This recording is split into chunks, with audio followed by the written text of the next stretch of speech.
Hello, ladies and gentlemen, and welcome to a sunny Hayden Park, McKee Field at Hayden Park. Here we are for Friday night baseball action. The Miami RedHawks are taking on the Ohio University Bobcats. For RedHawkRadio.com, I'm Houston Nick alongside Bennett Wise and Chris Vanell. How are you guys today? I'm pretty good. I'm happy to be outside in some nice sunny weather, not freezing out here. And, right. I'm really enjoying it. Absolutely, great day for baseball. Great day for baseball indeed.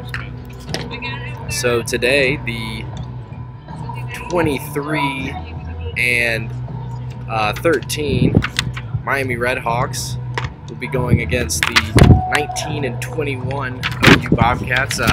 Miami having one of the better seasons in recent memory. Bennett, what do you think one of the keys to the success for Miami has been so far this season? Definitely, it was the hot start coming out of the bullpen towards the beginning of the year. It's slowly tapering off, unfortunately, and on the mound today, Spencer Miraz, in his past two starts, 7 innings pitched, 6 earned runs, and 8 hits. Again, a win against Ball State. That was where the game where Ross Happy exploded for 3 home runs.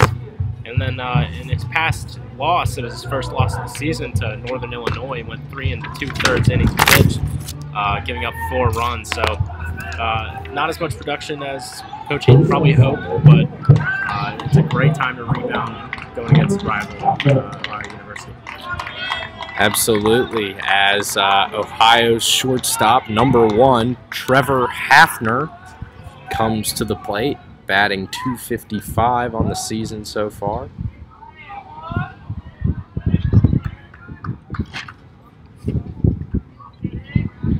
Big breeze blowing today. That will no doubt play a factor in the ball flight.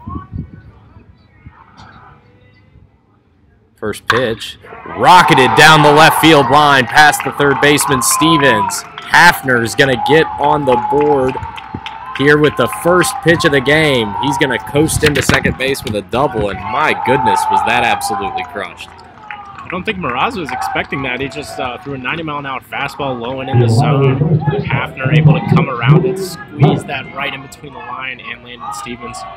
Good stand-up double to start off for the Bobcats. Yeah, and, you know, you really can't plan for that sometimes. I mean, some guys just like that ball low and inside, and that's where their wheelhouse is. That's their comfort zone, and sometimes you just pitch to that and get a leadoff double. So it's going to be number 26, Rott, up now. He swings at the first pitch, too. Second baseman Vogelsong in the shift deep, but he goes over to Haffey for out number 1. But he did his job moving the runner over to third. So that's going to be a runner on third with 1 out for number 31, Tanner Picnic, batting .318 on the season.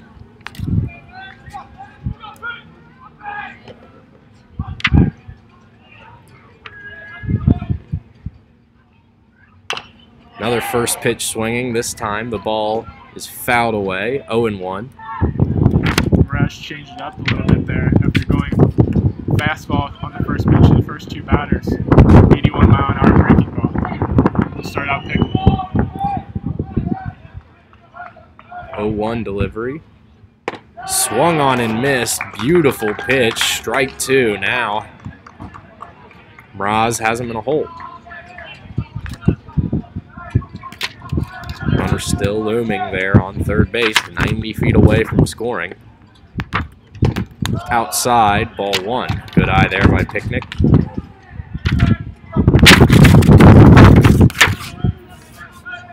Must have been a coach's decision to tell his players to jump on that fastball early, as that's what's happened in the first 2 batters.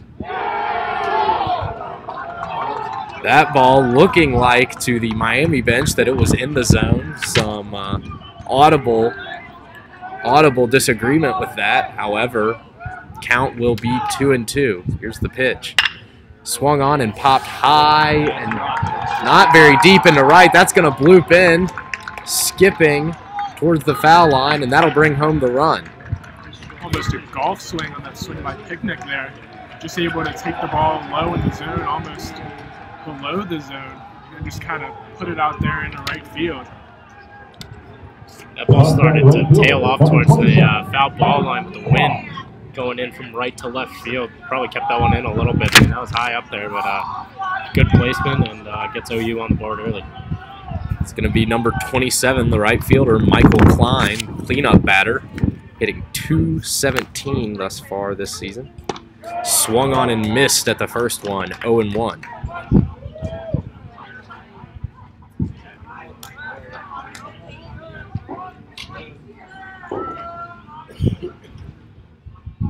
Mraz keeping a close eye on that runner over there at first. From the stretch, that ball's chopped high over to the shortstop Texador. Texador fields cleanly over to Vogelsong. Vogelsong over to Happy, and not in time, but they're able to get the lead runner. So there are 2 down now with runner on first. That was a great play and great scoop by Texador. That one high, bouncing away over his head, just getting right in front of it, scooping it out cleanly in front of him.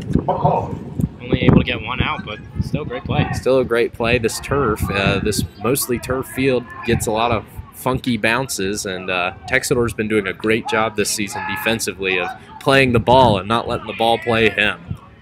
Dan McCauley up now as he takes strike 1. Beautiful breaking ball in there.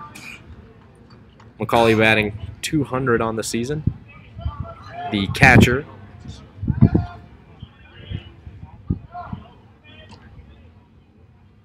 Mraz kicks and deals. That's chop foul towards the Miami dugout. I think that's what makes Texador such an intriguing player in this Miami lineup. You know, he's not hitting very well. It's just barely above 200, but he's reliable in the field. He's always making those good plays.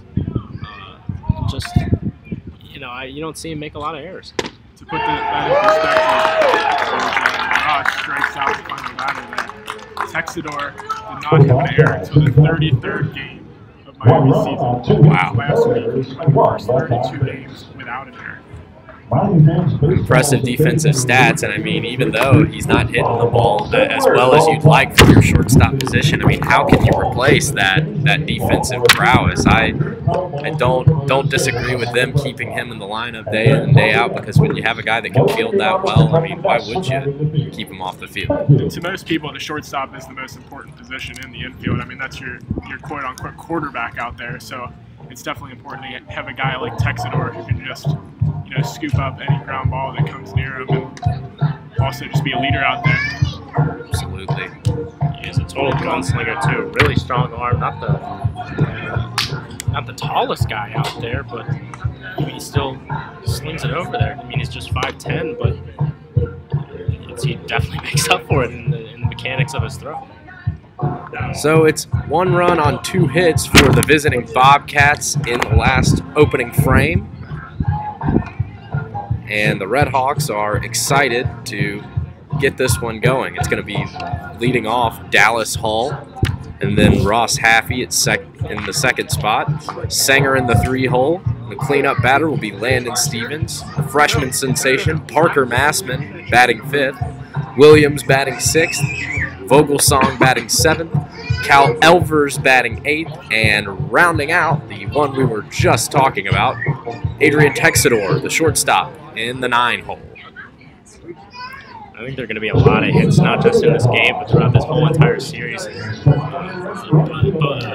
Batters on both sides really high in batting average in the MAC so far. Rudy Rote batting .361, he's 3rd in the MAC. Shortly down the list is Ross Haffey, Hayden Sanger, and then Tanner Picnic's hitting .328 to round out the top 10 in the MAC for batting average. Eddie Cutt on the mound. And Dallas Hall is going to take a play from the other team's playbook, swinging at the first pitch. Does not go his way as the third baseman, Tony Giannini, able to make that play and retire Dallas Hall. But it doesn't get any easier as the first baseman, Ross Haffey, now stands in. Haffey on that away stretch of games, just absolutely outstanding. Won multiple National Player of the Week awards, 6 home runs. 9 for 13 batting. Put himself at #1 in the MAC for home runs. Creeping up that list is OU's Rudy Rote. Batting a gaudy .341, just tearing the cover off the ball to Ross Haffey, and that's exactly what you want to see out of your senior first baseman. That ball's ripped up the middle, high bounce. Shortstop makes the play over to first, and there are 2 down. Shortstop Trevor Hafner was not intimidated by that high bouncing ground ball back up the middle. Gobbled it up and fired over to first for an easy 2nd out. Gonna be the catcher, Hayden Sanger now. Another talented hitter. He's hitting a gaudy .345. He's had an impressive stretch the past couple games as well. We were talking about themes of the season earlier for Miami. And you can't talk about this team without Hayden Sanger and his clutch hitting. He's responsible for 4 or 5 walk-offs now. Sanger taking a second ball there. One of the things that we've talked about in previous broadcasts is how Sanger has really adopted more patience up at the plate. As he chops this one over to third, Giannini fires over to first, but he was pulled his first baseman off the bag. And Sanger, the catcher, showing the wheels, legging out, an infield single. Cleanup batter Landon Stevens coming in now. Probably trying to keep this 2-out life going. As Sanger really got down the line there. You really got to hand it to him. Yeah, he was balling it. It was just a slow chopper. Giannini really having to speed towards it, throw across his body to make that play. It was tough. Breaking ball from Cut, not in there.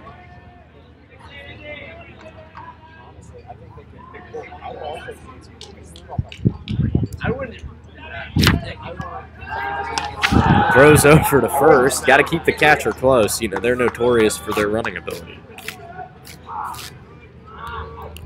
They run with such grace. I was a catcher back in the day, so I can attest to that. My 40 times probably about 7 seconds.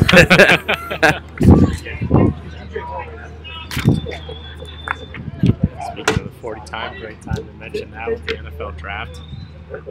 Last night and today, multiple Miami prospects in that one, including Heath Harding, ran a 4.4 this pro day. Not faster than you, Chris. Just a bit. You could probably lap me. Sad to see such a great leader and a great player like Heath Harding leave this the RedHawks football program. Did a lot of good things for the defensive backfield of the RedHawks football team for several years. 1-0. Landon Stevens swings right through that pitch. Eddie Cutt making his first start today of the year. However, he is 3-1 coming out of the bullpen. He has a save. In 38 innings pitched, he has 33 strikeouts and a 3.32 ERA. That is a hanging breaking ball. Giannini diving down to get that one. Doesn't pick it up. He has to scramble, and now everybody's safe. So Giannini's been getting a workout this inning, and he's been getting some hard-hit balls. That one gave up a pretty good effort, but wasn't able to knock it down initially. That allowed Sanger to be safe at second, and then the throw was not in time and pulled the first baseman off the bag. Freshman sensation Parker Assman up to bat now. Big part of the reason of why this Miami team's offense has done as well as it's done. Yeah, they're just so versatile. We've mentioned in prior broadcasts, but they're so versatile up and down. They got multiple guys playing multiple positions, and young, old, and the 2 guys making the main starts are Haffey and Texador, and they're both seniors, but Massman's getting his fair share of games in, so there's just a lot going on with this Miami lineup. I'm sure Coach Danny Hayden loves that. Parker Massman hitting .324 with runners in scoring position. So this is a situation that he likes to be in as he takes the first pitch. A 64-mile-per-hour breaking ball. Very slow and very high. Cut's got to be careful to keep that one down in the zone, keep it from getting crushed. Like Apis pitch. Earlier today, Yu Darvish threw a 64-mile-an-hour curveball. He got a lot of attention. Outside, ball 2. Houston, you mentioned that Massman's hitting with runners in scoring position, hitting .324, and you've got to think that that's one of the main reasons that he was moved down to that 5 spot in the order. Early in the year, he was hitting leadoff, sometimes second. Now he's been moved down and pretty much has pigeonholed himself into that 5 spot. Called strike there. It's a 2-1 count. You always love to see a young guy. You know, they didn't really baby him too much. They didn't coddle him. They put him, you know, in the leadoff spot, in the 2nd spot. Now, like you said, in the 5 spot, he's really just gone out there and made a name for himself, hitting home runs, being patient at the plate with a .395 on base percentage. What more could you ask for? And I think that attests to this Miami lineup too, because 5 of their 9 batters are batting over 300.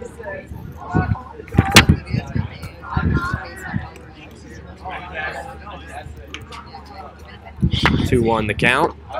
2-0, 3-1. Massman, with his good batting average, you know he's got the green light. Big at bat here, and it's just the bottom of the 1st. Cut comes set and deals. Swung on, high chopper, back up the middle. Second baseman not able to get it, and everybody's safe. The bases are loaded with 2 down, and what looked like a pedestrian start to the game for Eddie Cut has now slowly ballooned into a jam here in the bottom of this 1st inning. I could be mistaken, but Miami has loaded the bases with not a single ball going out of the infield. I think you're right. Kind of a rare situation here as McKay Williams steps to the plate. You'll take what you can get. That's what Coach Hayden wants. He said that multiple times this year. He just wants runners on the backs. He doesn't want to force it. He doesn't want to force hits out in the outfield or go for home runs or worry about batting average. He's more worried about that on base percentage. It's definitely the new school style of baseball coaching. Moneyball and sabermetrics and all that. And there's so much now you can do with all the statistics that are being taken. 0-1 to McKay Williams. Cut, swung on and missed. 0-2. So Cut appears as though he's going to cruise out of this inning unless McKay Williams gets some patience up at the plate. Bases are loaded here. 2 down. 1 ball, no balls, 2 strikes. Miami down 1-0. Here's the pitch from Cut. Swung on and yanked foul over there by the Joe Hayden Baseball Center. Staying alive.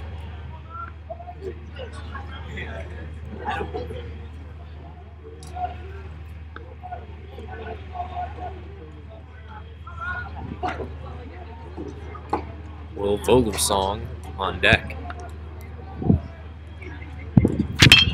That ball is hit softly down the line to first. Cut running over to cover. He tags the bag to retire McKay Williams. So that will retire the side, but not before Miami loads the bases in response to the 1-run 1st inning. No runs, however, on 2 hits for the RedHawks. We'll be right back after this short break. You're listening to RedHawkRadio.com.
And welcome back, ladies and gentlemen, to Miami baseball. It's the Miami RedHawks taking on the Ohio University Bobcats, the Battle of the Bricks baseball edition. Here we're starting off the second inning. It is going to be Devin Garcia, the left fielder, leading it off for the Bobcats. Spencer Mraz on the mound. The pitch from Mraz. Swinging on the first pitch again and fouled off to the left side down the third baseline. Very aggressive swinging from the Bobcats here early on, wouldn't you say, boys? I think so. Yeah, it seemed in the first inning he was forcing it a little bit. He hits Garcia there right on the shoulder. It doesn't look like the smooth Mraz that we've been used to seeing in the prior home games. Seems to be forcing a lot of fastballs into the zone, not really letting the natural motion come to him. Like you were talking about, this was the same thing that happened last week at Ball State, when he only went 3 2/3 innings. Tony Giannini up now, the third baseman. He's seen a lot of action over there defensively at third base. Swinging and missing on the first pitch, trying to get involved on the offense there. Got a runner on ahead of him, and Devin Garcia after Mraz lightly plunked him on the shoulder. Here's the 0-1, but before that, they're going to throw over to first. Very close. Good reaction there by Garcia to get back in there. Garcia steps back off, and Mraz comes set. Giannini stares him down, but another throw over. Garcia's got a good lead over there. Only 3 stolen base tries on the year. He's converted 2 of those, so it doesn't look to be the biggest base stealing threat. Yet Mraz paying close attention. The pitch. Wow, very close. Looked like it shaved his beard a little bit there. That ball way up there at his head. 1-1 the count. And that's again Mraz not letting it come naturally, really trying to force balls into the zone. The pitch. And Garcia's on the run, but it won't matter as that ball is fouled over behind Ohio University's dugout. So he's got Giannini down 1-2.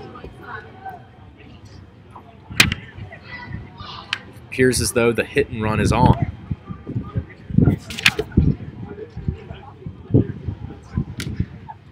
Mraz. Another throw over.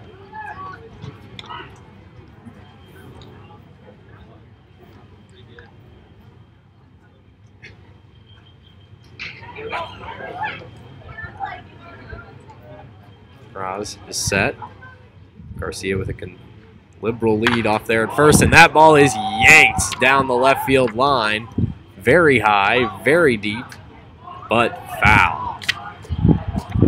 Wow, Giannini almost got all of that one. Just a little off there with the swing. And for obvious reasons, Hayden Sanger, the catcher, going out there to talk to his pitcher. Yeah, with Mraz already struggling a little bit, it never helps to see a pitch you've just thrown tattooed like that. Yeah, home run. Will go out there and settle him down a bit. Excuse me, home run or not, yes, it's never good to see a ball that you throw in there get hammered like that. Yeah, and Mraz yet to give up a home run. He definitely does not want to do it here in front of this home run. And that got him in the face. Ouch. That breaking ball getting away from Mraz.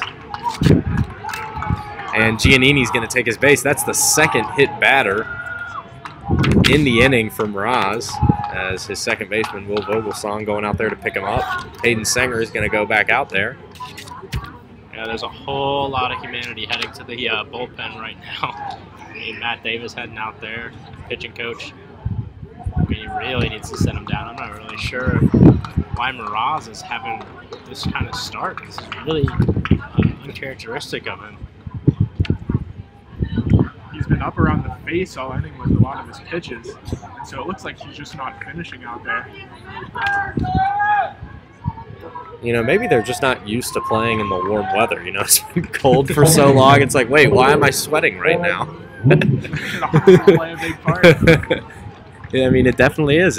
It must feel like a completely different environment, even though they're playing in their home ballpark, with it being so nice and sunny outside. This is probably the first game all season, first home game at least, where it's been over 65 degrees.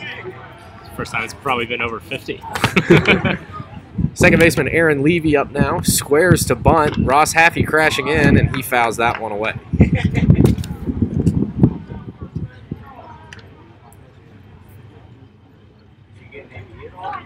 Trying to move both those runners into scoring position, get some insurance off that 1-0 lead. Still 2 hits apiece for the teams. Ohio still leads 1-0. Mraz on the mound. Likes the sign. Levy's going to square again. Bunt defense forming. That's a good bunt down the third base line. Mraz able to get the lead runner. Landon Stevens was crashing into him. And normally on a ball like that, who should get the ball there?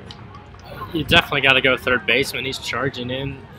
Interesting kind of thought process from Mraz. I mean, you don't really come off the mound unless it's really coming right at you. Right. I mean, that was perfectly placed on the third base line. That easily should have been a barehand grab by Stevens, but lucky to make that play and get that out.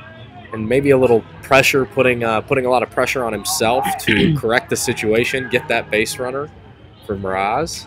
Just took over. First pitch swinging from Sebastian Fabik, and he's going to be down 0-1, the Ohio University center fielder. He's got 2 runners in scoring position, however, with just 1 out, so a well-placed ball into the outfield might be all he needs.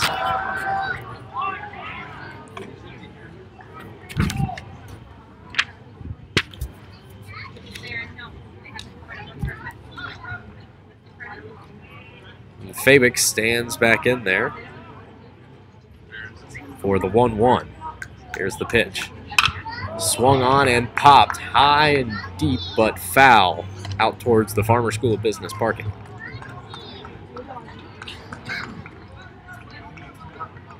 Down 1-2 now.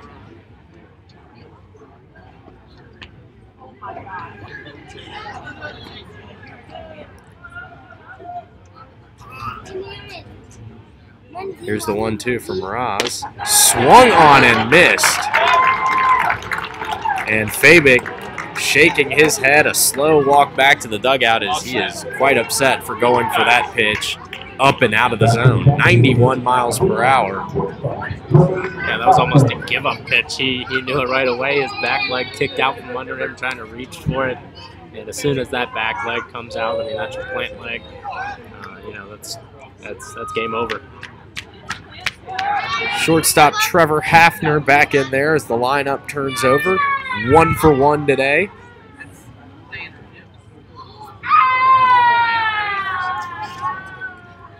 Runners still at second and third, but they need a hit for any hopes to score. There's that inside curveball drifting back in, but called a ball, 1-0.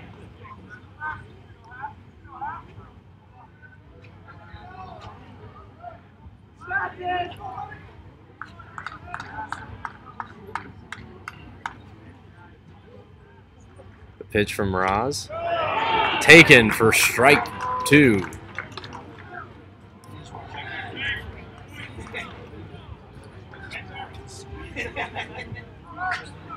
Strike 1, excuse me.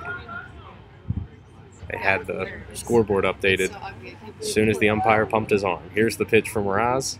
Swung on and missed. Foul tip. Strike 2. So Mraz, after letting Garcia and Giannini get into scoring position, looks like he's going to claw his way out of this inning with the deficit's still intact. Here's the pitch. Swung on and sliced foul up and over the first base dugout. These last two batters, Miraz has really settled down and shown kind of more of his normal self. He's really putting the ball in places where you can't really do much with it as a batter. Just going right after guys. Done a good job of expanding the strike zone, especially with Fabic last at bat. And he does it again. Expanding the strike zone, outside fastball.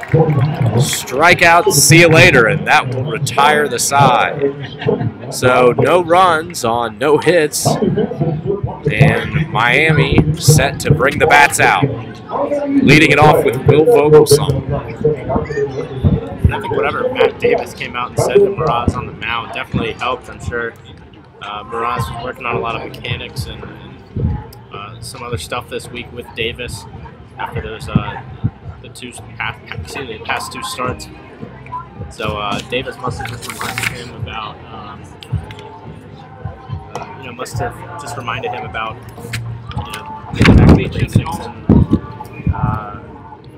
throwing his pitches. Eddie Cutt takes the mound again. Had the bases loaded last inning and was able to get out of it, get out of the jam.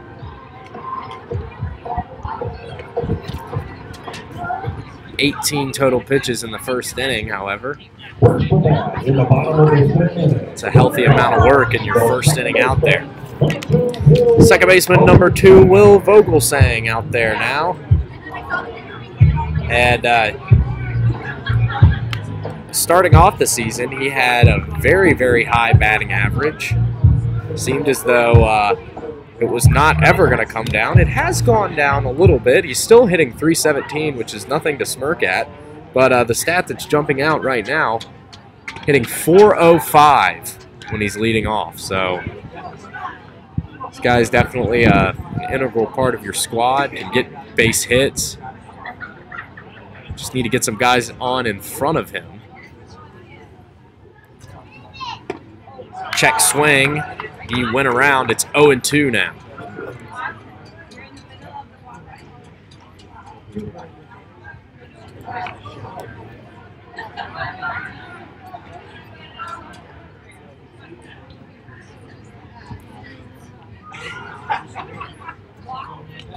The pitch.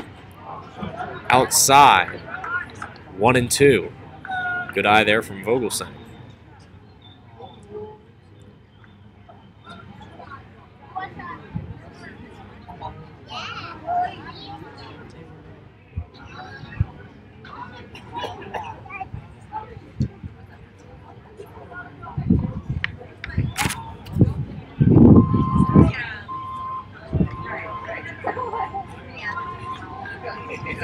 Here's the pitch from Cutt.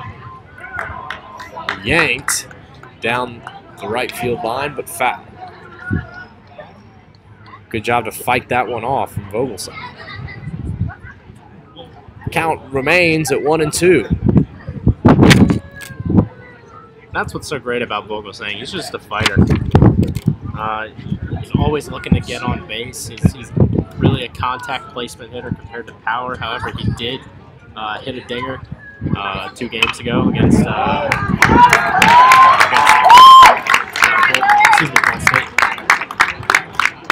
as Vogelsang ropes that one right by the second baseman. And he's on first with a leadoff single. So he's going to pad that beautiful leadoff stat and make that .405 go a little higher. It's going to be the designated hitter number 27, Cal Elvers.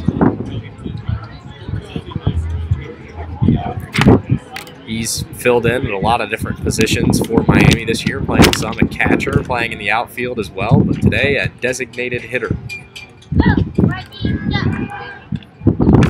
Good throw over there from Cutt, but not in time. Vogelsang definitely a threat to run every time he's on the base paths.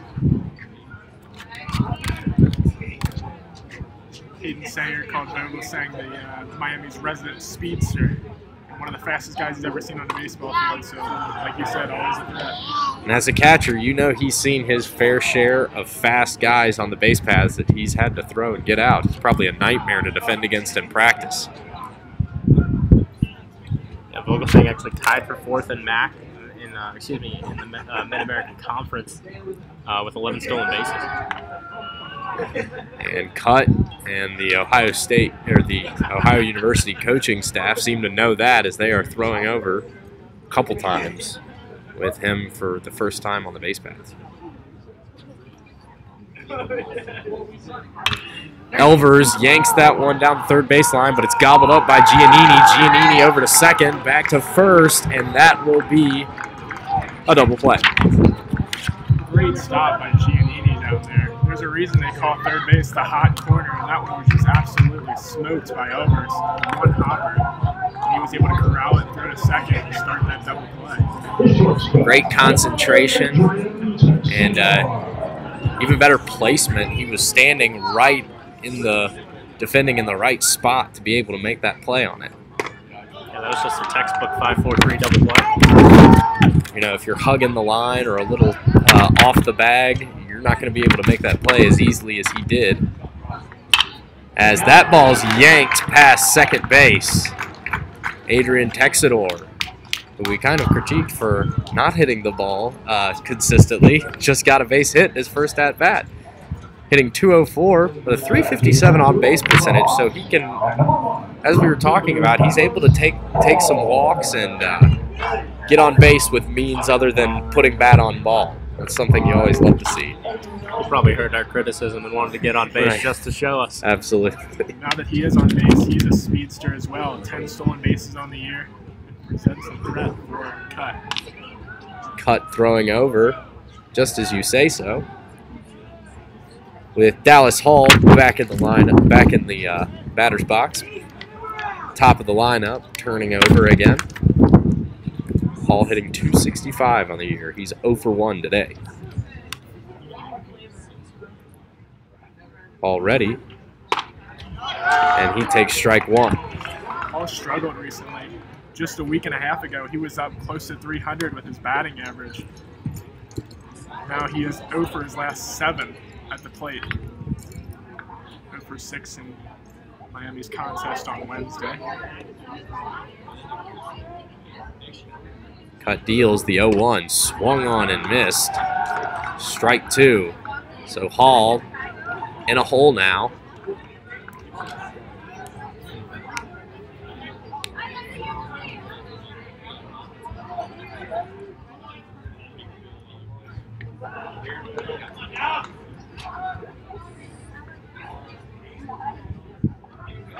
Cut throwing over. Definitely doesn't want to forget about the speedy Texidor.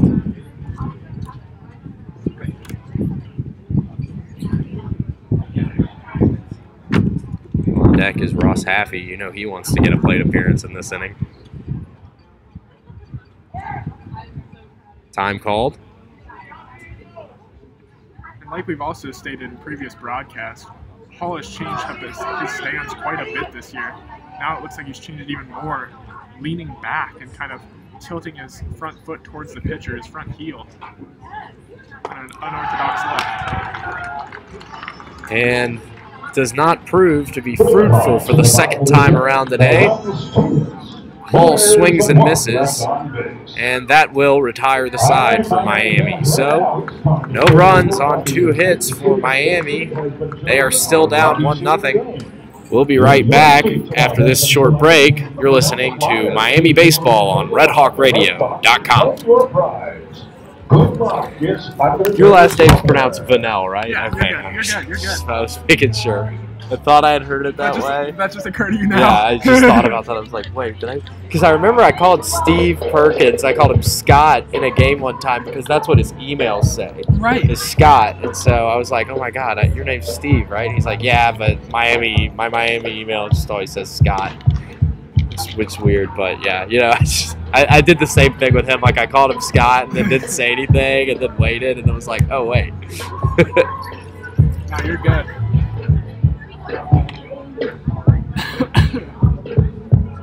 So I was sitting there thinking about it, I was like, it's definitely not final. It's not final. That's the way it's spelled. It is. That is how it's So spelled. you wouldn't be the first one to say that.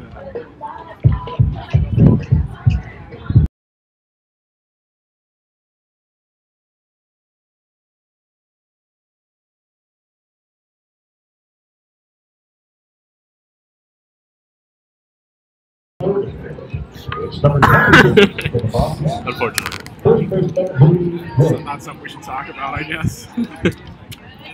And we are back here at McKee Field at Hayden Park.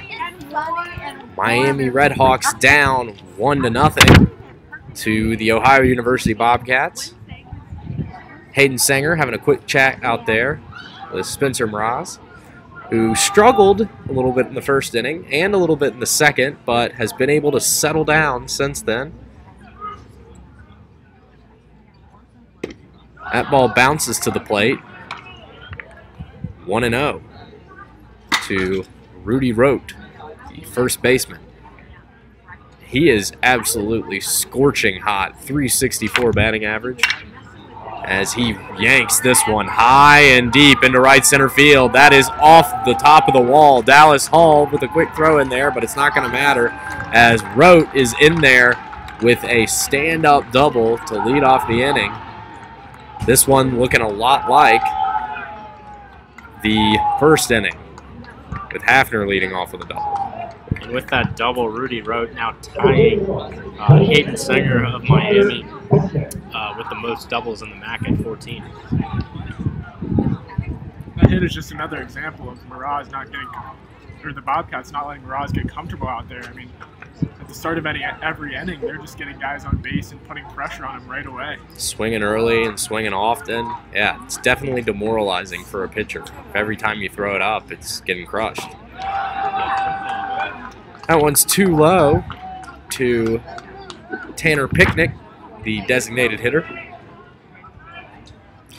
Also doing pretty well this season. 323 batting average, 400 on base. Hitting 324 with runners in scoring position, which is what he has right now in the form of Rudy Rote after the leadoff double. That ball got away from Ross, and it's 2-0.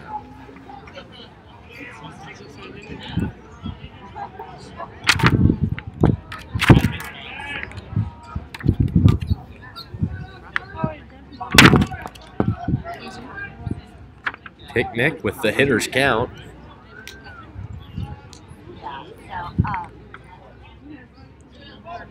He's ready. So is Mraz. Kicks and deals. Swung on, and that's rocketed over to third base, but it's foul. Landon Stevens, good effort regardless. Try and snare that.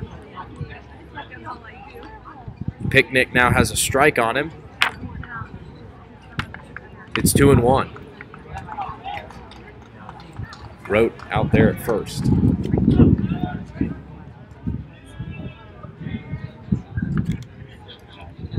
Here's Mraz. That ball bounces to the plate as well and gets away from Sanger. And that's going to allow Rote to trot on over to third base. And he's now 90 feet away from scoring with nobody out. That ball looked like it bounced off Sanger's arm after hitting the ground. And, yeah, just got away from it. I don't think Sanger was expecting that to even hit the dirt.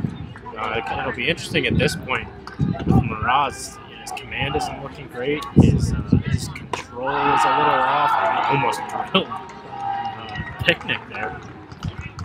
Not with a breaking ball this time, with the fastball. It'll be interesting to see what Coach Hayden does, keep him in the game, or potentially move on to another thrower. First and third for the Bobcats, and that's going to bring up Michael Klein, the right fielder. Bounced into a fielder's choice, his last at-bat. He's 0 for 1. Klein tried to lay down a bunt, missed the ball entirely, and he's now down 0-1.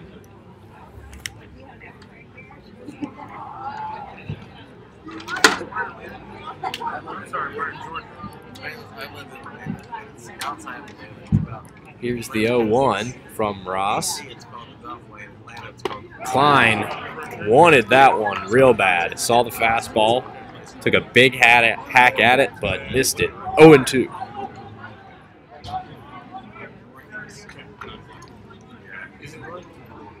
Rote on third, Picnic on first. Rote with the leadoff double, and Picnic took a walk. Swung on and missed by Klein. Strikeout, see you later, and that'll be the first out. And that's going to bring up McCauley, the catcher.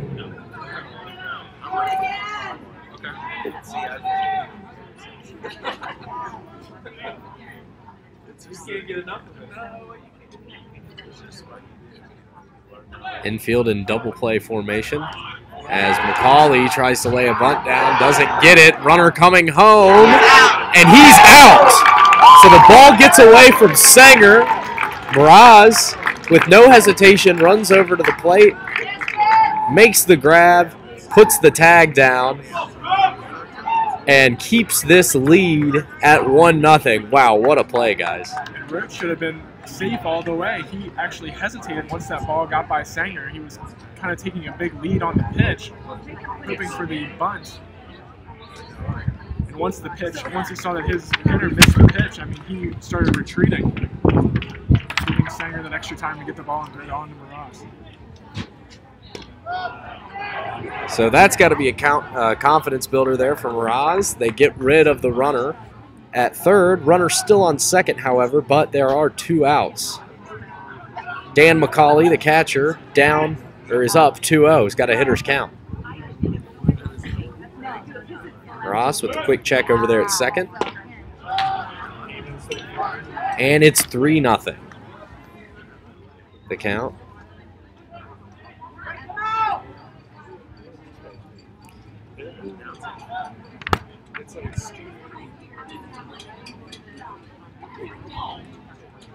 .30 pitch.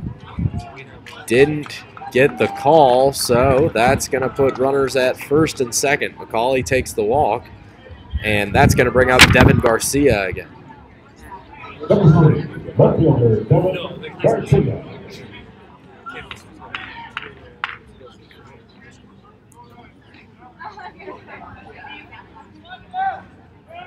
So 2 men on and 2 men out for the red and white.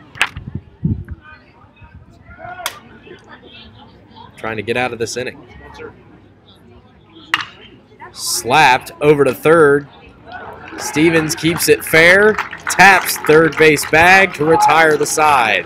Spencer Mraz out of the jam again. Well, he's shown some great resilience today. Not all the stuff's been there for Mraz early on, but he's let his defense help him out. He's helped it out himself. Really a good job, even though it's not the most pretty of starts for Mraz. Yeah, his defense has got his back. Mraz struggling with his control. A lot of OU batters making contact, keeping it in play. So, I mean, that just shows the defensive effort by Miami. It's just on another level, keeping this game where it is. And Mraz only giving up 3 hits, but he's walked 2. He's hit two other batters. So, I mean, it's still a close one. So, hats off to Coach Hayden's defense. On the flip side of that, for the Bobcats, it hasn't been easy for Eddie Cutt either. He's allowed 4 hits through 2 innings. He hasn't walked any batters, so his control's been pretty good. He as well has been working out of constant threats. Eddie Cutt with the advantage, though. He's on the better side of the 1-0 lead. 1 run, 3 hits, back in the first inning.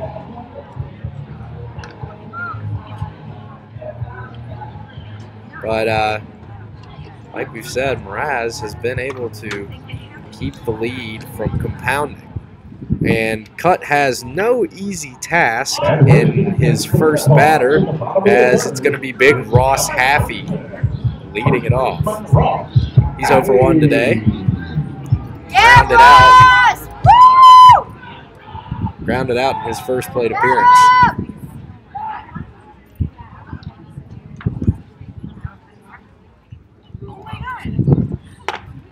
Inside, called a strike, 0-1. That was borderline. Haffey stepped back a little bit. Thought that was going to be called a ball.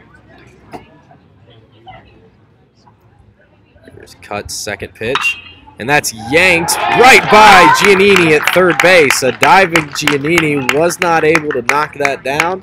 And Ross Haffey gets the RedHawks offense started with a leadoff single. And that is going to bring up the catcher, Hayden Singer. Singer singled in his first at-bat. He was another one of those guys in the first inning, actually got the rally started to load the bases without getting the ball out of the infield in the first. Too high, ball 1 to Singer. This is definitely the cast of characters that you want in the lineup for you when you're down. Haffey, Singer, Stevens, and Massman. And Singer lines this one into shallow left center field. That's going to drop. And Ross Haffey's all the way over at third. And Singer just picked up his second single of the game. A great ball, dropping a little bit low in the zone. And Singer extending there with one arm, dropping it perfectly right over shortstop after his head. Shallow left center. Exactly what you want to do. Get a ball that's going to fall for a base hit, but that sits up there for a long, long time, giving Haffey enough time to get over to third. And now, tying run 90 feet away for Landon Stevens. He's been on base today, but he reached on an error, so it's still 0 for 1 in the score sheet for him. And the Bobcats are going to have a mound visit.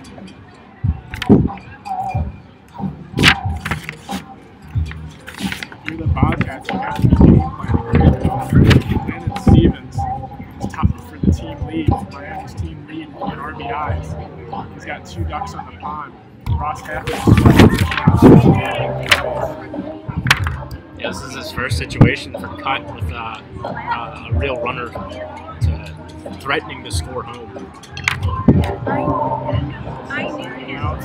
Currently stuck in the meat of the RedHawks order. You know, last time when he had the bases loaded, there were thankfully 2 outs, so there wasn't that much between him and getting out of the inning. But now it's the no batters are out. First 2 batters up at the plate have done a pretty good job of getting on base, so he's got some adversity here. This is his first real test, and it comes here in the bottom of the third. Nobody out.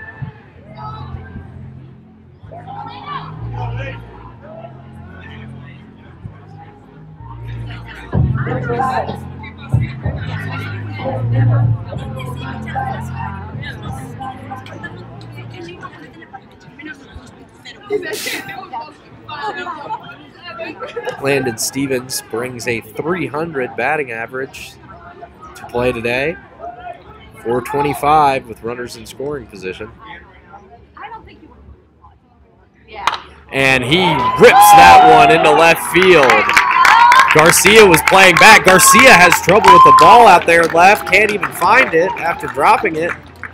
And that allows for Ross Haffey to tie the ball game. Garcia was playing really deep back there, too deep. He was only a couple paces away from the warning track. Yeah. Really anticipating a fly ball. They were wanting to run in close and potentially get a fly out. With Massman, it looks like the outfielders are staying deep out there. Obviously, the meat of the Miami order, like we said, is currently up, so they are obviously power threats. But not too much power being shown. Just hitting it where they're not and able to move those runners up. Get him over, get him in. Parker Massman up to the plate as Eddie Cutt steps off. And Sanger scrambles back to second base.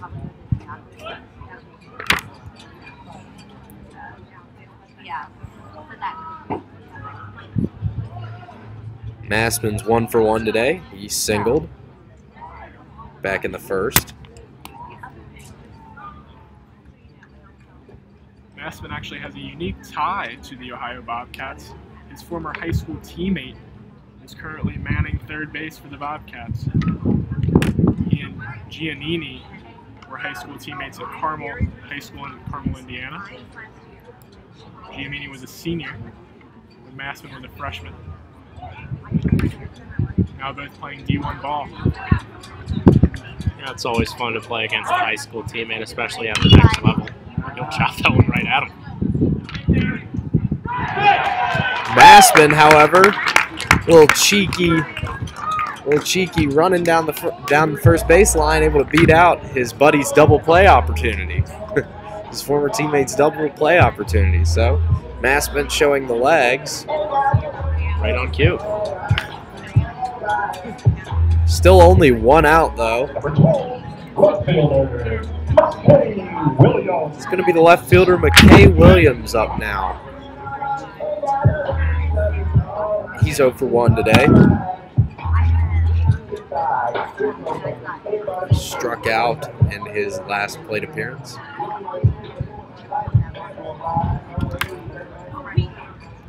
That has been Eddie Cutt's only strikeout today.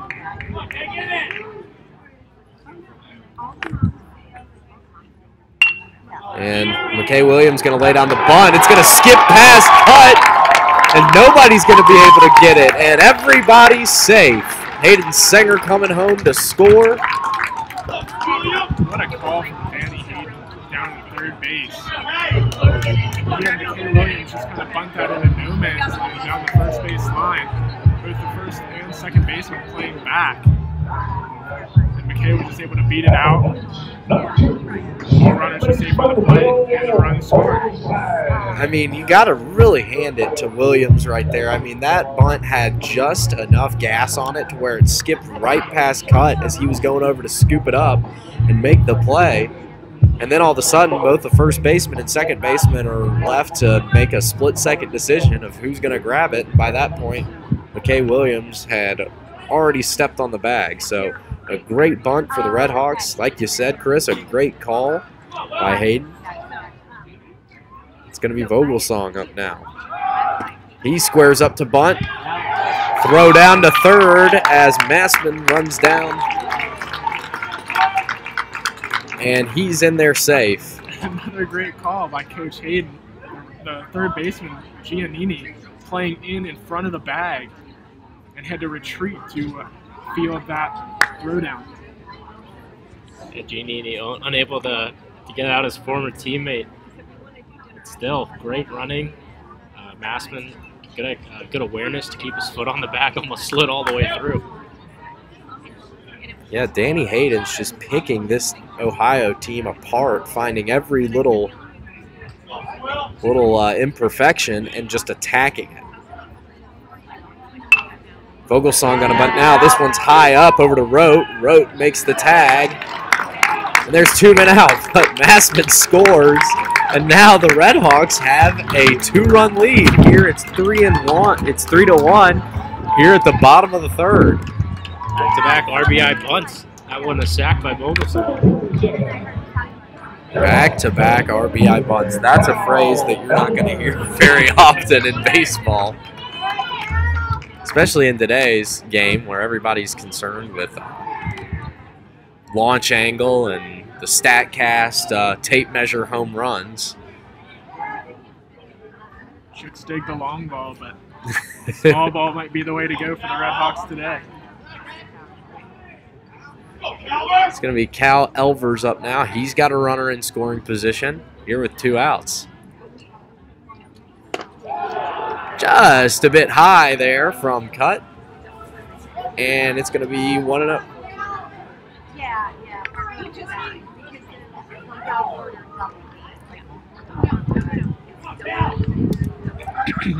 Cutt comes set.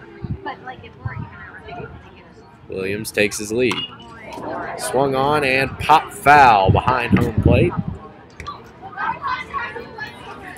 Elvers grounded into a double play in his last at-bat.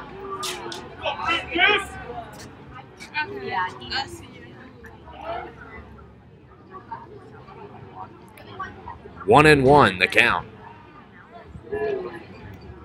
Here's the pitch. Strike.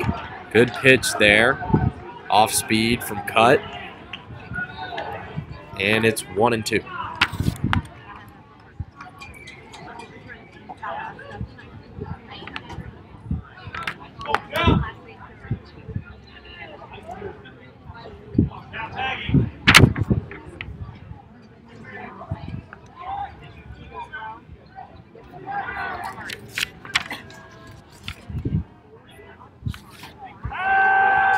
Cut, bluffs over to second.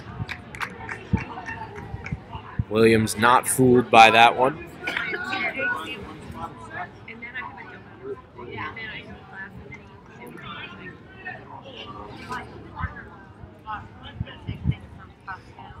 And Cut wants to have a chat with McCauley. A long pause here in between pitches seems to be a little bit of miscommunication between the pitcher and catcher. Short little conference. McCauley will retreat back behind home plate. And we'll try the 1-2 pitch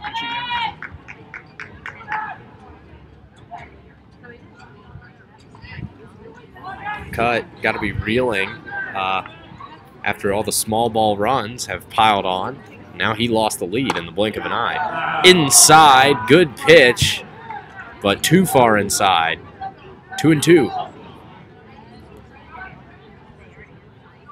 2 balls, 2 strikes, and 2 outs. Deuce is wild.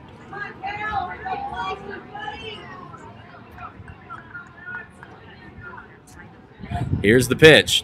Swung on and missed. Strike 3 to Cal Elvers. That will retire the side, but not before Miami University takes the lead. They score 3 runs and are now up 3-1 over Ohio University.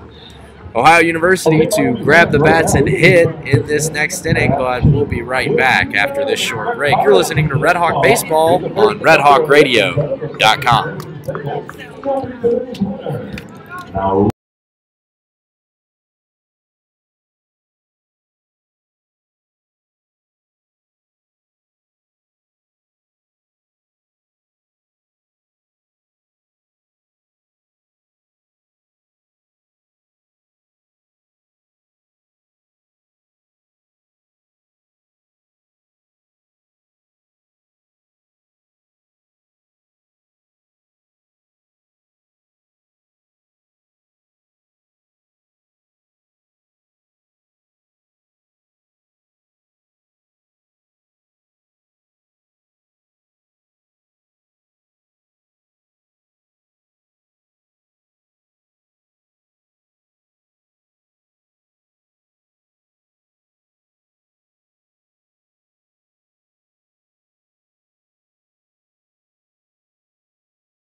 And we are back here in Oxford, Ohio, McKee Field at Hayden Park. I'm Bennett Wise, alongside me, Chris Burnell and Houston Vick.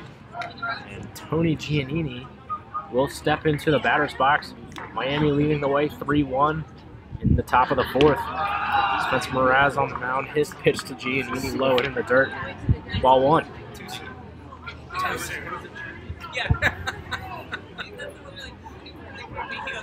Mraz been struggling with his command all game, hitting 2 batters, walking 2 more as Giannini slaps that one foul. Did you get my dude? Tell Mom I said hi, okay? Hey. Thanks, my friend. High fives. His last at bat, Tony Giannini hit right up in his cranium, and he took his base. And he will hit that one. Texador cleans it, fields it cleanly, skips it over to Happy for out number 1.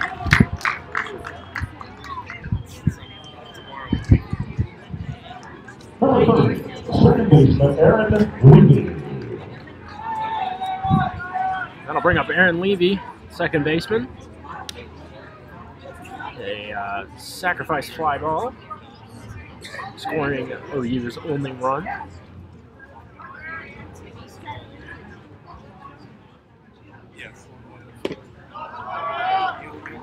And Miraz's first pitch to Levy outside for ball 1. Miraz will accept the sign, kick in, deal. That one hit. Another field by Texador over to Haffey. Reaching grab, and he is out. Full extension by Haffey. I did the splits trying to field that ball and get all the extension he could. Bang, bang, play at first base. I really hope he strikes before that one. Big man showing off the flexibility. That'll bring us to the bottom of the lineup. Sebastian Fabic struck out in his last at bat. And he will take a first pitch swing. That one high, deep into right field. Over to field it is Dallas Hall. And that will retire the side. Quick 1-2-3 inning for the RedHawks, and that's exactly what Spencer Miraz needed. Essentially, as soon as it started, it was over, and he didn't have to throw anything at all. Just get through there, Spencer Miraz. Kept Miami out in front 3-1 through 3.5. It looked like a really slow start for Miraz, as we mentioned times. All over the place, but now he's starting to settle down, get in the zone, and remind us of the Spencer Miraz that we saw towards the beginning of the season. All started with pitching coach Matt Davis went out in that 3rd inning. Settled him down a little bit. He's been pretty much perfect since then. And it'll be Eddie Cutt back on the mound for the Bobcats. This stat line so far, 8 hits. Miami batters really getting to work on him. 3 earned runs, 2 strikeouts, no walks, and only 44 pitches. He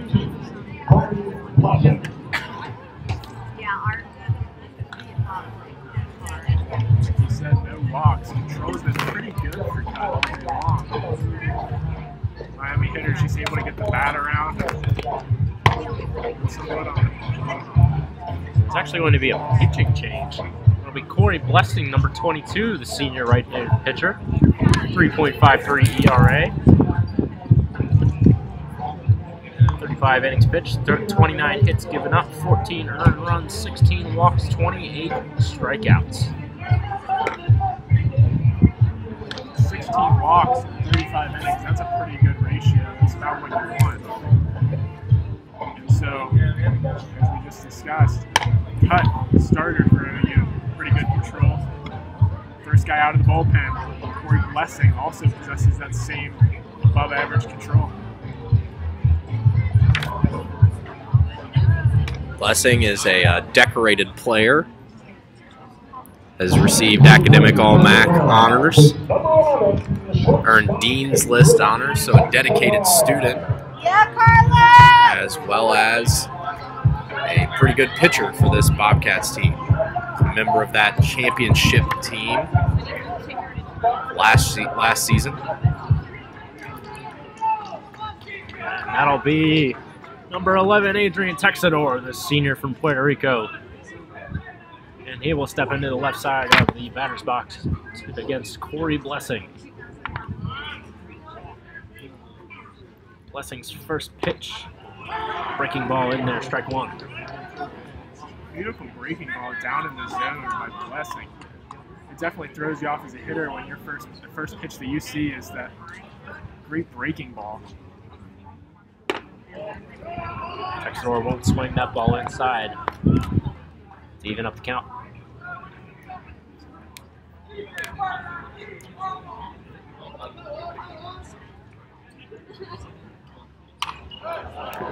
Another pitch hit directly behind home plate over the netting.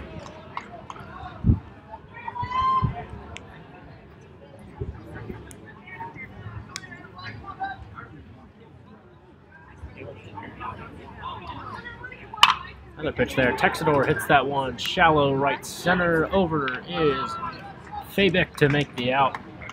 That'll bring up Dallas Hall at 0 for 2. Yeah, Blessing's got a pitching motion that reminds me of David Price before he just started pitching from the stretch. Used to, David Price would have a little bit of a windup where he'd pop that arm all the way back and then just sling it really smooth. Even though it seems kind of jerky and clunky, it ends up being a pretty smooth motion for guys that can get that good arm speed like Blessing.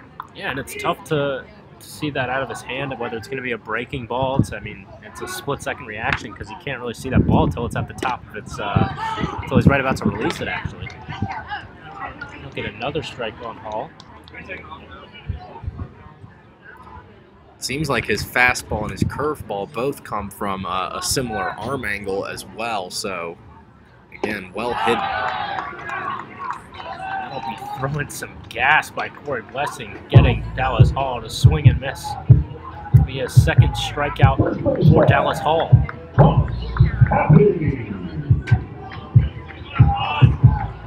And now up the dangerous man, Ross Haffey.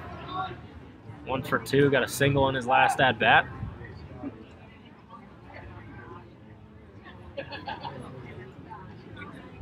Blessing's pitch is swung on and missed by Haffey, strike 1. No answer for Corey Blessing these first couple batters.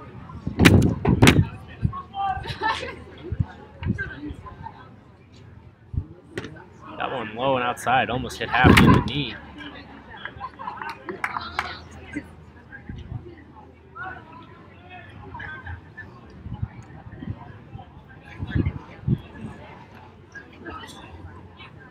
Ohio outfield playing really deep, only a couple paces from the warning track.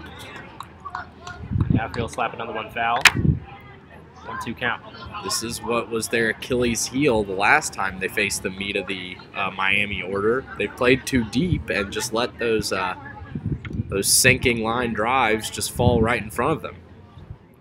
And another strikeout by Corey Blessing, retiring all 3 Miami batters. No hits, no errors by the RedHawks. All right, Miami still leading the way, 3-1. We'll be right back on RedHawkRadio.com.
And to begin the top of the 5th, it'll be Trevor Hafner for the Ohio University Bobcats. He got a first pitch of the game double down the third base line in his only hit against Miraz.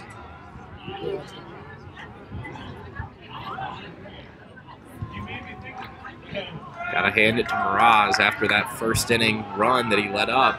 3 goose eggs after that. And Miraz will kick in, deal that one in the dirt. Sanger popping up and scoops that one.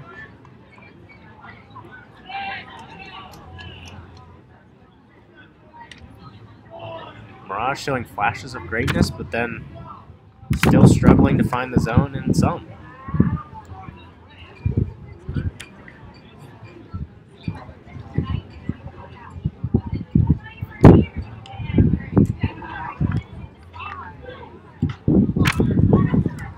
Coach Hayden's going to step out and have a word with Hayden Sanger. Seems to be walking a little gingerly. Might have gotten up a little too early and tweaked something. Athletic trainer Garrett Stoller out there too.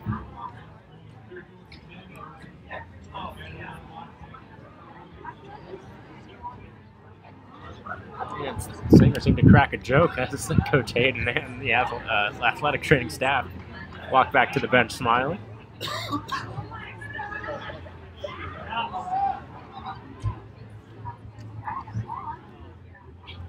Hafner will step back. First pitch from Miraz.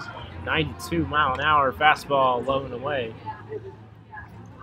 2-0 count in favor of Hafner. It's not a bad pitch, not a bad location either. Miraz goes back to the fastball at the same location. 3-0. Now you don't want to live there if batter's not taking the bait. And another one, that one, an 86-mile-an-hour changeup. Hafner will take his bag. Just trying to expand the strike zone too much there, but got too carried away with pounding a pretty good part of the zone away. But good patience there from Hafner. Runner around first. That'll bring up Rudy Rote, the leading hitter for OU. Breaking ball outside, ball one against Rote.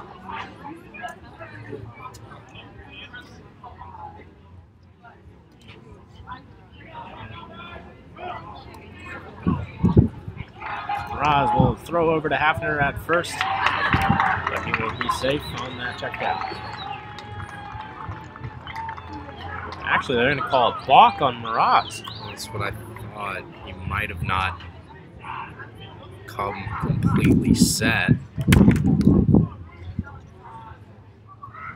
That's the first balk we've seen all year.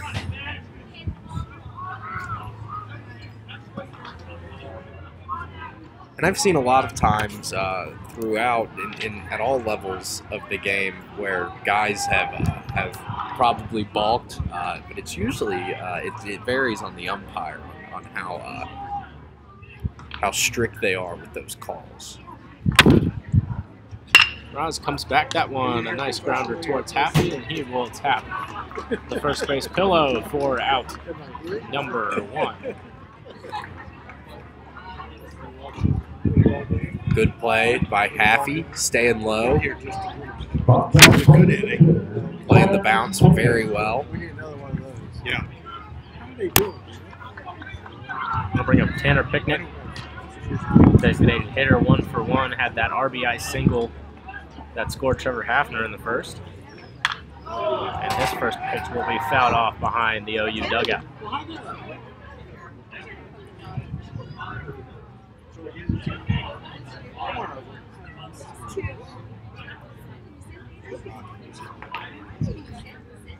That one low and away.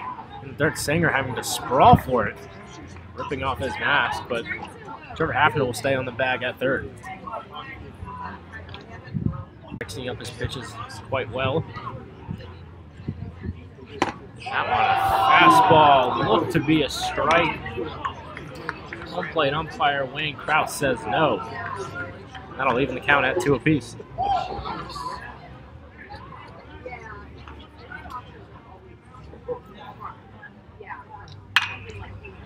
Close to him, easy swing. Stevens went to go tag third base, but realized nobody was coming, but able to throw it over to Happy in time to get the out. Well, Stevens is pretty lucky there because that one could have just been an everybody's safe situation where you got to just eat it, but thankfully able to have the lead runner. Picnic getting credit for an RBI ground out as Hafner came around to score. Right fielder Michael Klein will step into the box and he will take a first pitch strike.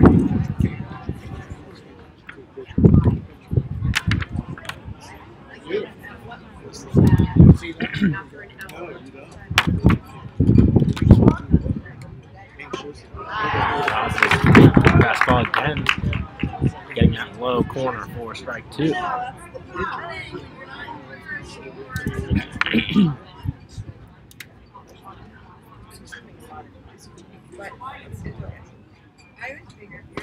Klein watches that one into the glove of Hayden Sanger.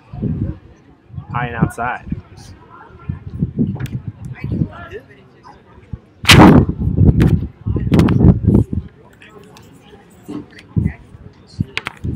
Roswell deal, scooting back. Almost into his toes was Klein. Wind getting a little more consistent here at Hayden Park definitely can play a factor. That one swung on, jumping Texador, unable to make the grab.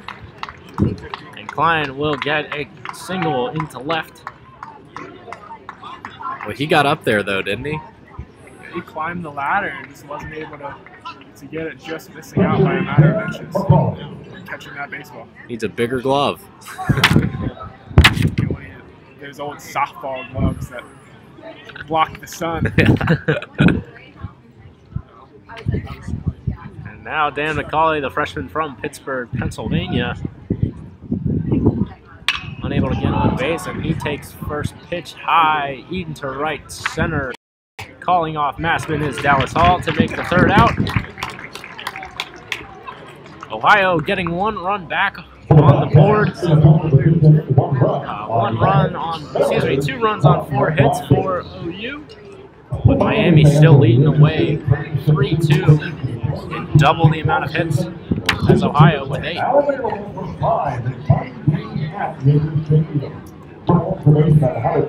Cutting Miami's lead there a little bit, making it 3-2.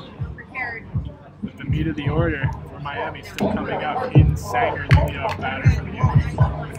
It seems as though every time OU gets some ground on Miami, Miami's right back in there in the dugout with the best part of their lineup hitting. They've definitely been successful today. Everyone from Happy in the 2-hole through Novoseg in the 7-hole has their hits today, including Sanger with 2 of them. Yeah, that is the curse of having somebody like Corey Blessing come in and strike out the side. Boom, boom, boom, and then you move 3 batters down in the lineup, and then all of a sudden, here he is against the meat of the order again. So we'll see how he does. He's been impressive here early on. Yeah, Blessing just a redshirt junior as well. Got another year, but still he's pitching great. This year, 3.44 ERA.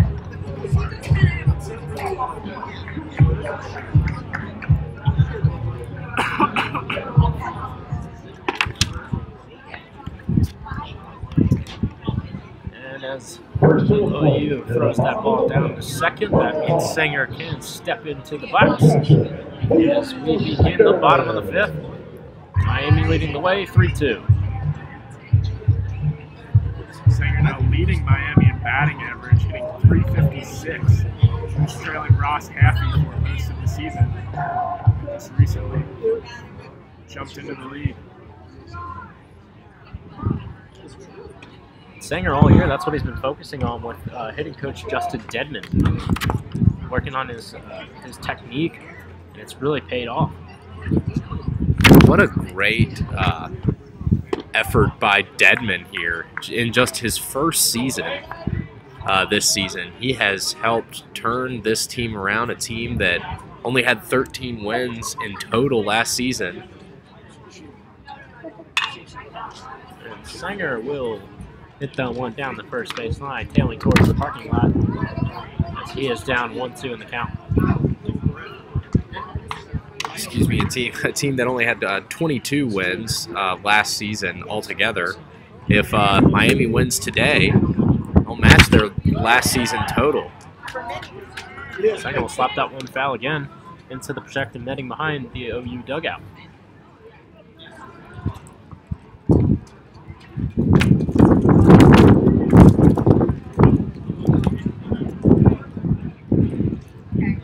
Sanger will step in, hacks that one again back into the same position.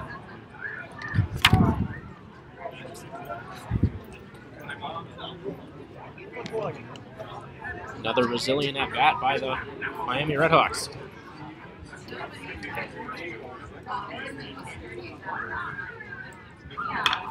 Boy, Blessing's pitch is fouled off again. Bragging about Singer doing his best Brandon Belt impersonation. If either of you guys saw that 21 pitcher pat by Brandon Belt of the San Francisco Giants. I think it took, what, 17 minutes? It was something, definitely double-digit minutes. And Sanger finally getting that one in play. However, getting under it is Fabic to make the out. Yeah, I don't think we'll ever see an at-bat last that long, as long as we'll live. I'm pretty sure I think it got up into the 20-minute mark. Like, I think it lasted that long. Just, you know, people take their time nowadays up at the mound and at the plate. But I've seen at the Great American Ballpark, they've started adding a clock in between innings and in between pitches that those players are, I think it's pretty heavily enforced that they must abide within that clock time to speed up the game. So it's interesting to see the developments of how the MLB is trying to speed up games, but then you have an at-bat last as long as Brandon Belts did the other day. Yeah, it's almost like a shot clock in basketball that they're instituting, not just at Great American Ballpark, but across the entire MLB. They did it throughout spring training and instituting it still in the regular season. Landon Stevens in the batter's box has a 1-1 count against Corey Blessing, who deals. There's that fastball right down the middle.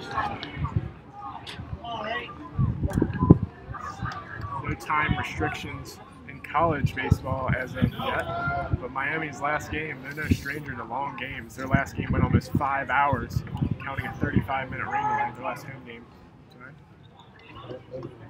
Yeah, that one against Indiana Tech, an NAIA team who really scared the RedHawks, but RedHawks also had a bunch of lineup changes. Christian Tejada, who doesn't get to play a lot, was in there at second, amongst other changes as well. Stevens takes another ball outside, and that'll even the count at 2 apiece. Still one out here in the bottom of the 5th.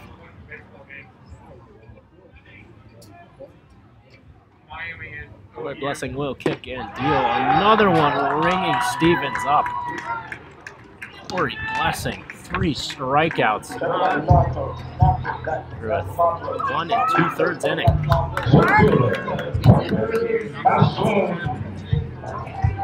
It's always tough to come into an opposing team's ballpark and pitch with success, but it's another thing to come in and just set guys down on strikes like Corey Blessing's been doing.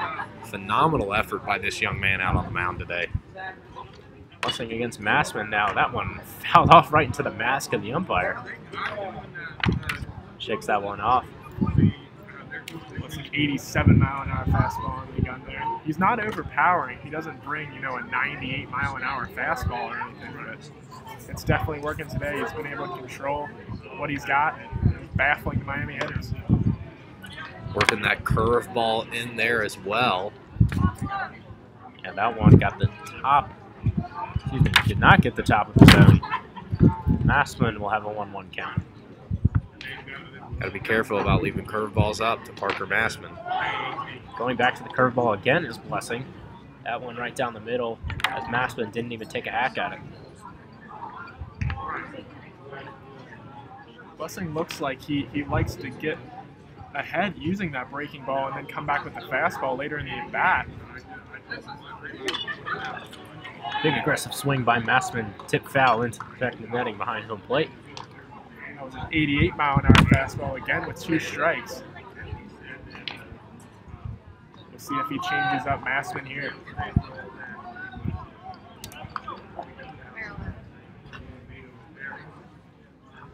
Blessing throws that one Blessing throws that one again.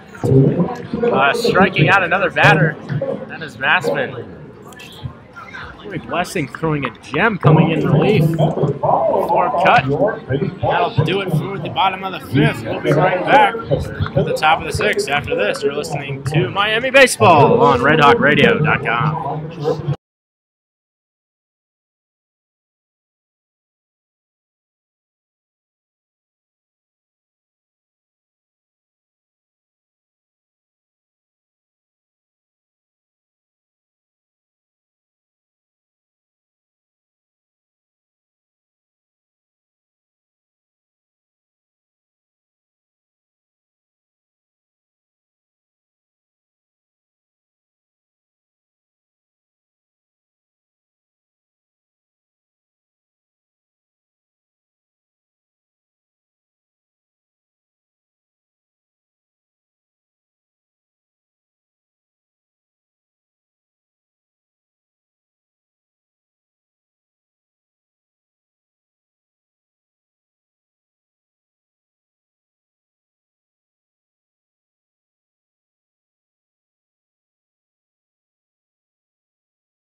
And we're back here in Oxford, Ohio. Nice sunny day.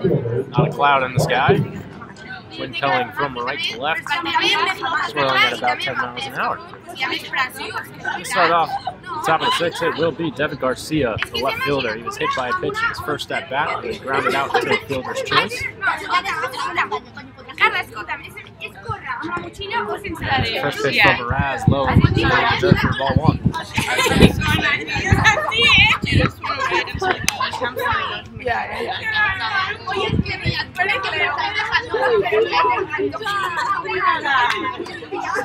there's another one high and outside for ball 2. Mraz still in there. He struggled early on, but he's definitely settled down. 68 pitches to his name. Not bad in terms of efficiency. Mraz will throw that one back into the same spot. And Devin Garcia is up 3-0. And another one high and inside for ball 4. Garcia got an easy walk. Miami showing some action in their bullpen during that at-bat. That appears to be number 17, Shane Smith, the right-hander.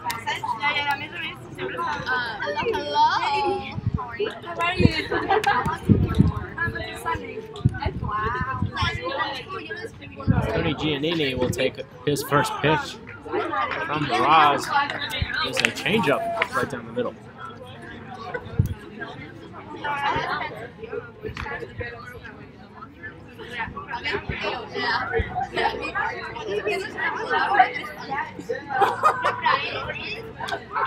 Mraz will check back on over to Garcia. He's safely standing up. Not a big leader there for Garcia, so Mirage just likely checking on.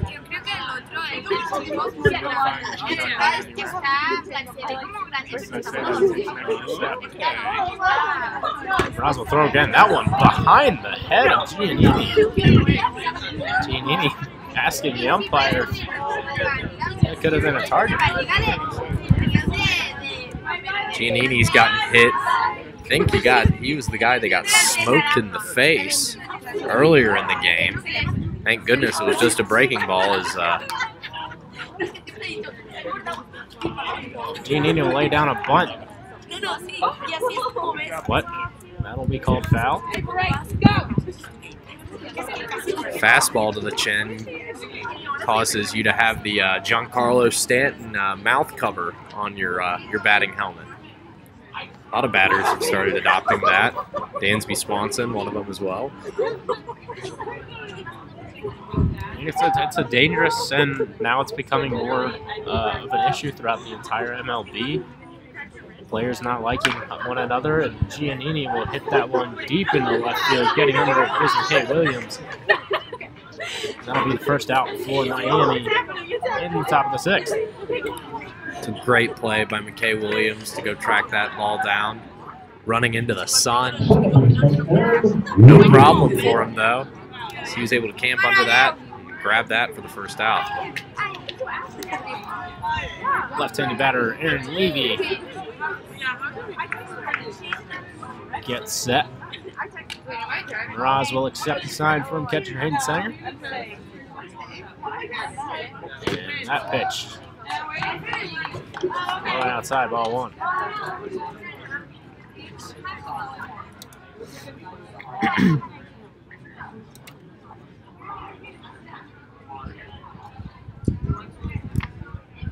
Sanger setting up towards the outside of the plate again. Taking off is Garcia, but that one hit very high. Stevens getting almost lost it in the sun.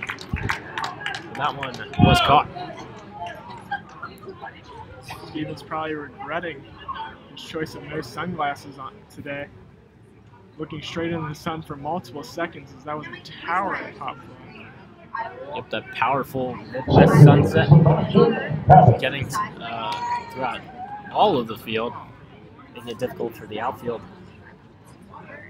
to get those fly balls. The ball was hit so high, wasn't sure if it was going to drift foul, but it came all the way back over into the middle of the left side of the infield. That one chopped high. Fabic running over Stevens, hurls that one over, and makes the out. Still 2-3 here in the top of the 6th. Miami will now take out their axes and start swinging.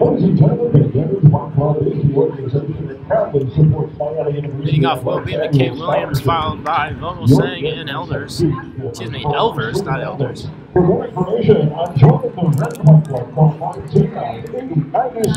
Looks like Corey Blessing making his way back out to the mound, picking up his 3rd inning of work.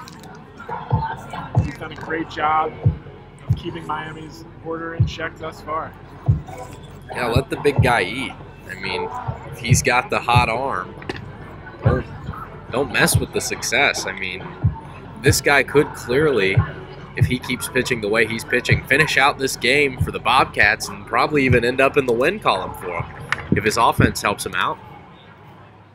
And yeah, Blessing, still 2 innings pitched, 4 strikeouts. 22 of his 28 pitches have been strikes, and he is feeling it. 28 pitches thrown in those 2 innings, so not terrible in terms of efficiency. But he has done a great job today. And it's that release by Blessing that you just don't know. I mean, both his breaking balls you would think would come at a little bit of a steeper angle than his fastball, but there's a minuscule difference between the two, so it's really tough to see what pitch he's throwing. And as mentioned before, McKay Williams will step into the box.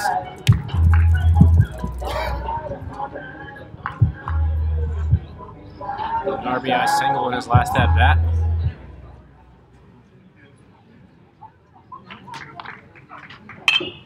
That one is hit foul into the grass. Oh, excuse me, just caught up into the net behind the Miami RedHawks dugout.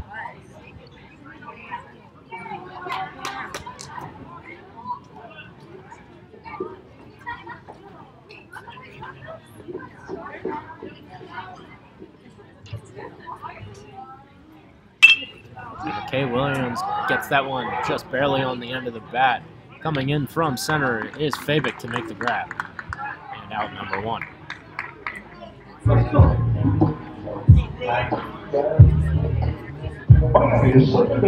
Now it's Mr. Reliable Will Vogelsang in the 7-hole.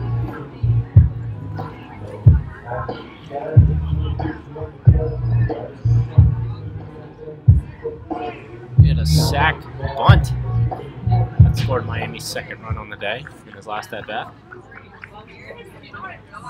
Still hitting .323 on the season. Pitch pitch from Blessing. Vogelsang with another bunt down the third base line. That is foul and scooped up by head coach Danny Hayden.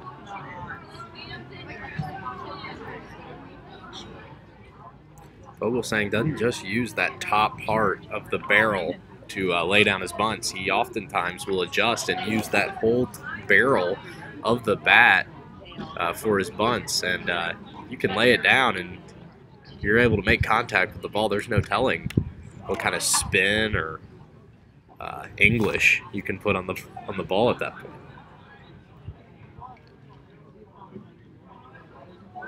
Vogelsang will sweep the dirt out from under him and get his footing set in the box as that pitch from Blessing is fouled off behind home plate.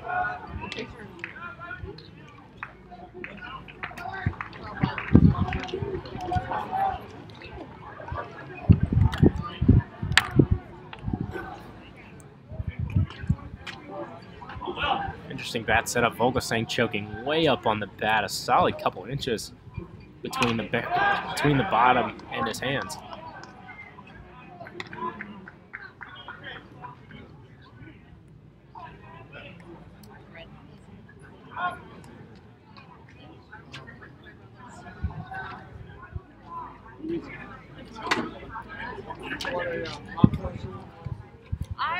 Blessing will kick and throw. Another fastball, getting another Miami batter. And strike out Vogelsang, and he'll say a couple words to Elders before he steps into the box. Elvers struck out and hit himself into a double play.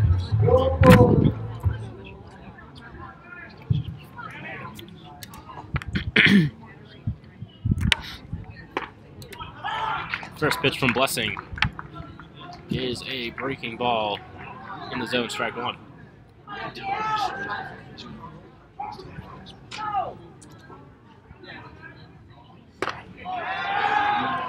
Blessing switching it up a fastball. I thought he was going to go back with the breaking ball. Same pitch in the zone. Hey, Blessing's pitching. He's fooling everybody in this entire ballpark. Blessing throws again, swung on and missed by Cal Elvers.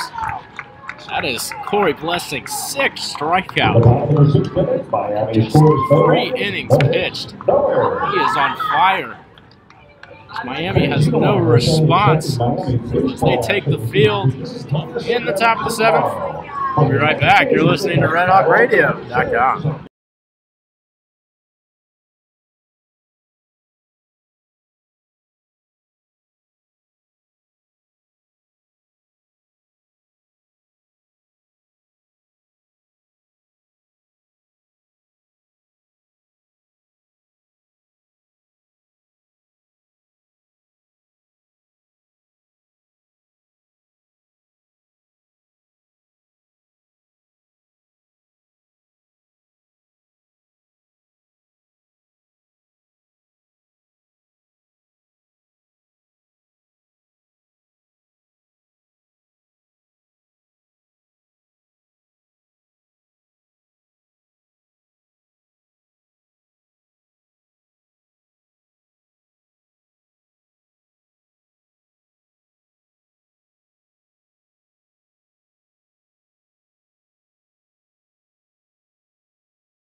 And we're back here at Hayden Park to start the top of the 7th inning.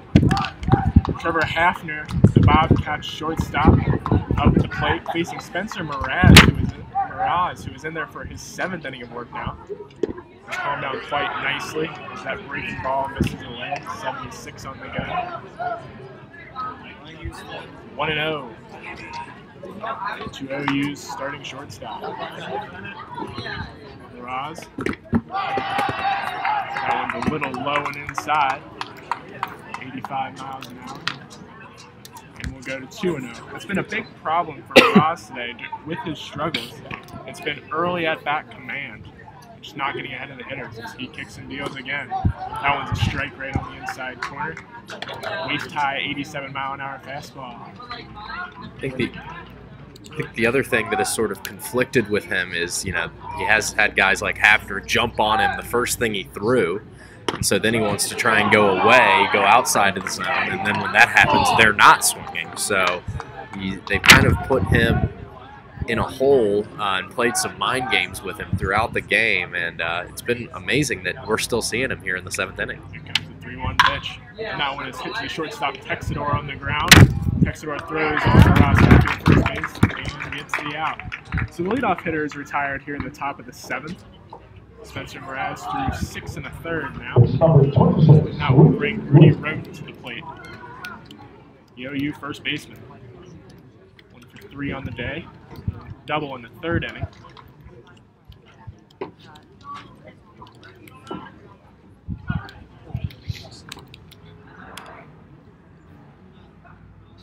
That pitch from Mraz. Down and outside.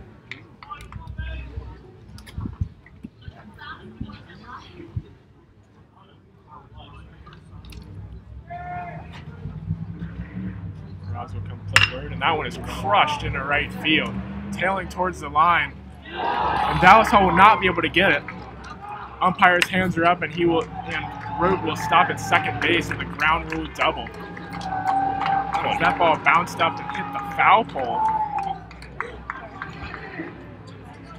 Seen a lot of unconventional things so far. We saw a block from Mraz, a ground rule double off the foul pole. What's next? Well, it's finally warm, so we don't have that excuse to complain about anymore. The universe is getting back at us in different ways here. Tanner Picnic, the designated hitter, now up for OU. Rote will lead off at second base after his ground rule double. Mraz kicks and deals. He's up and in. It's the breaking ball. Yeah, we've seen that a lot so far from Mraz. Those curveballs that are still hugging the right-handed batters for OU, just unable to get that to drop in the zone. He's working from the stretch. Pretty bad. I coach for them. And then one of the owners. He throws and it's fouled off by Picnic back into the screen. 1-1 the count. 1 out here in the top of the 7th inning. Picnic steps back into the box as Mraz will step back on the mound. He'll step off and take a look at Rote at second base. Yeah, I did that for like 3 months. And, catcher Hayden Sanger. But I was like, I committed, so I gotta give it. Second base.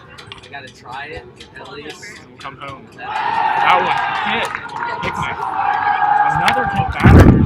There was just like anxiety. Picnic will jog on down to first base. I'd go to work, I'd get there, and I'd be like, I don't make calls. That's Spencer Mraz's 3rd hit batter. Surprised I haven't seen Shane Smith. Might see him next inning.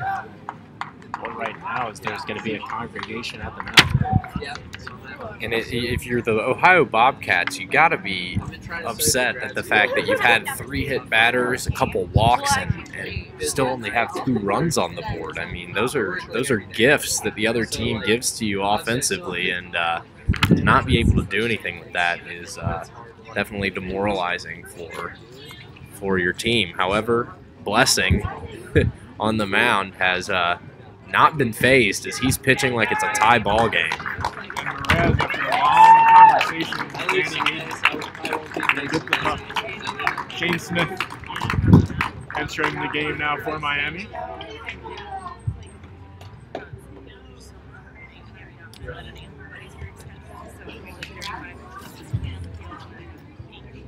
Smith has been very successful for the RedHawks lately, working multiple innings in the last few ball games, and being arguably the RedHawks' most reliable pitcher out of the pen.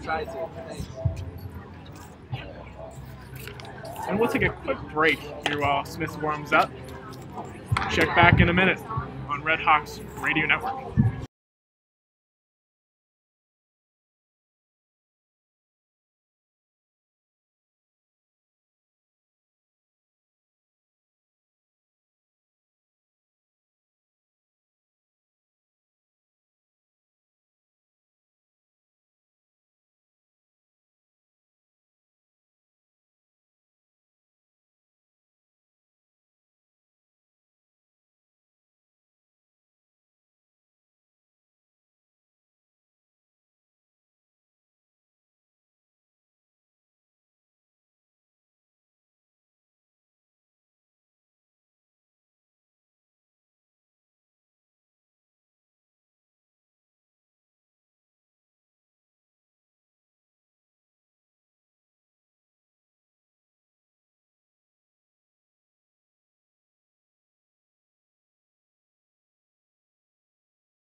Shane Smith is ready to go out there on the mound as we jump back into it.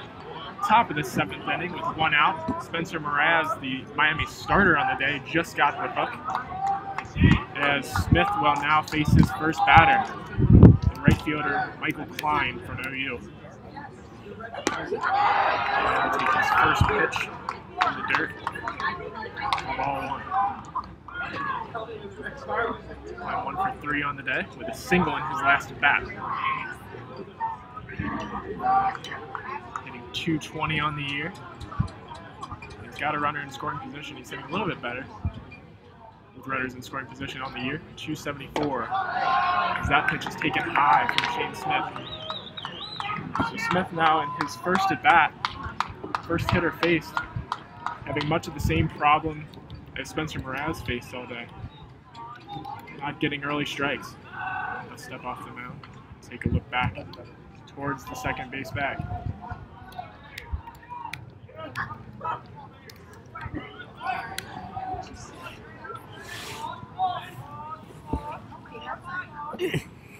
Kicks and deals. That was blown right by Klein. 87-mile-an-hour fastball.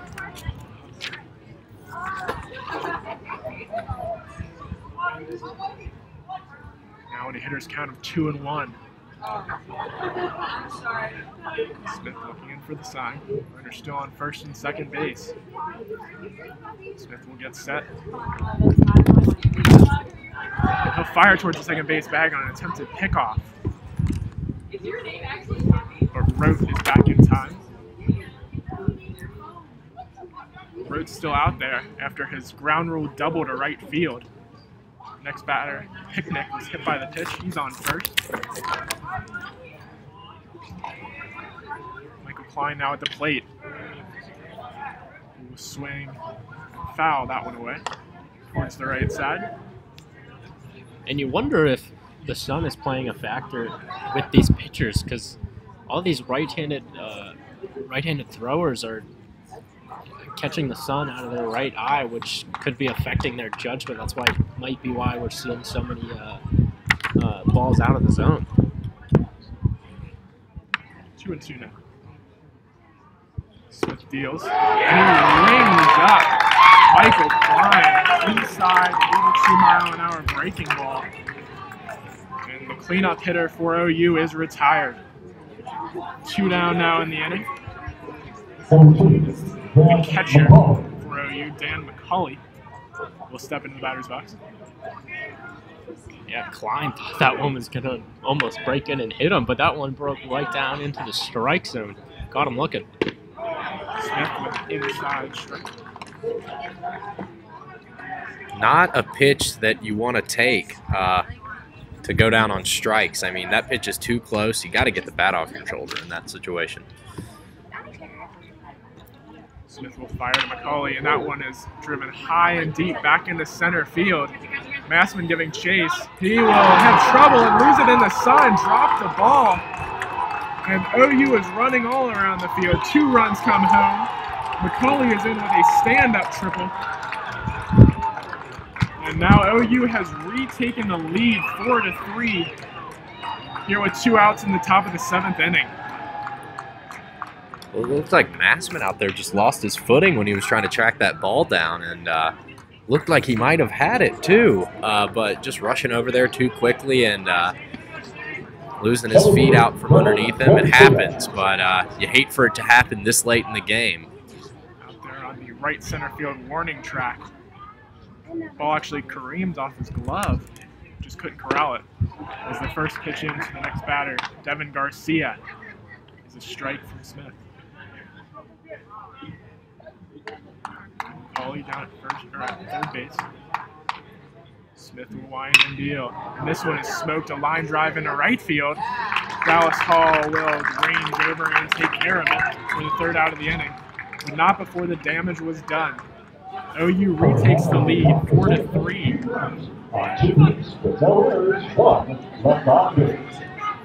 Now in familiar territory, going down late in the game.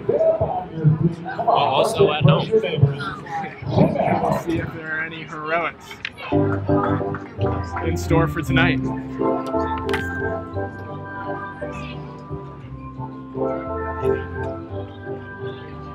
Texador will lead it off for Miami coming up before the order turns over. And it looks like Corey Blessing will be back out for his now 4th. As he should be. I mean, he's absolutely dealing. 6 strikeouts with 9 batters faced, only 37 pitches. Grand majority of them strikes, so, I mean, why not? Here's the key stat. He has not allowed a hit or a base on balls. That's all you can ask for. And that's all Corey Blessing might need if he keeps pitching the way, if the RedHawks hitters can't crack him in these next couple innings, he, like I said earlier, he might end up with the W today because he has just come in here and he has just shut these hitters down. And that's something that's tough to do when you're down on the road. And he's making it look easy out there. He is currently set for the win if this score holds at 4-3.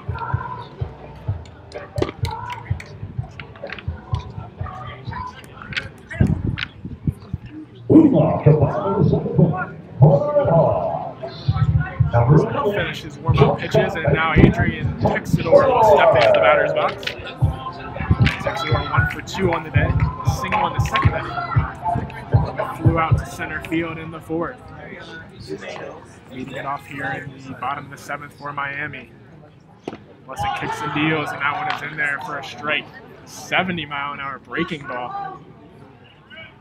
Big bender, low in the zone, called for a strike. Blessing comes plateward again. That one is in the dirt. Skipped an 84-mile-an-hour pitch.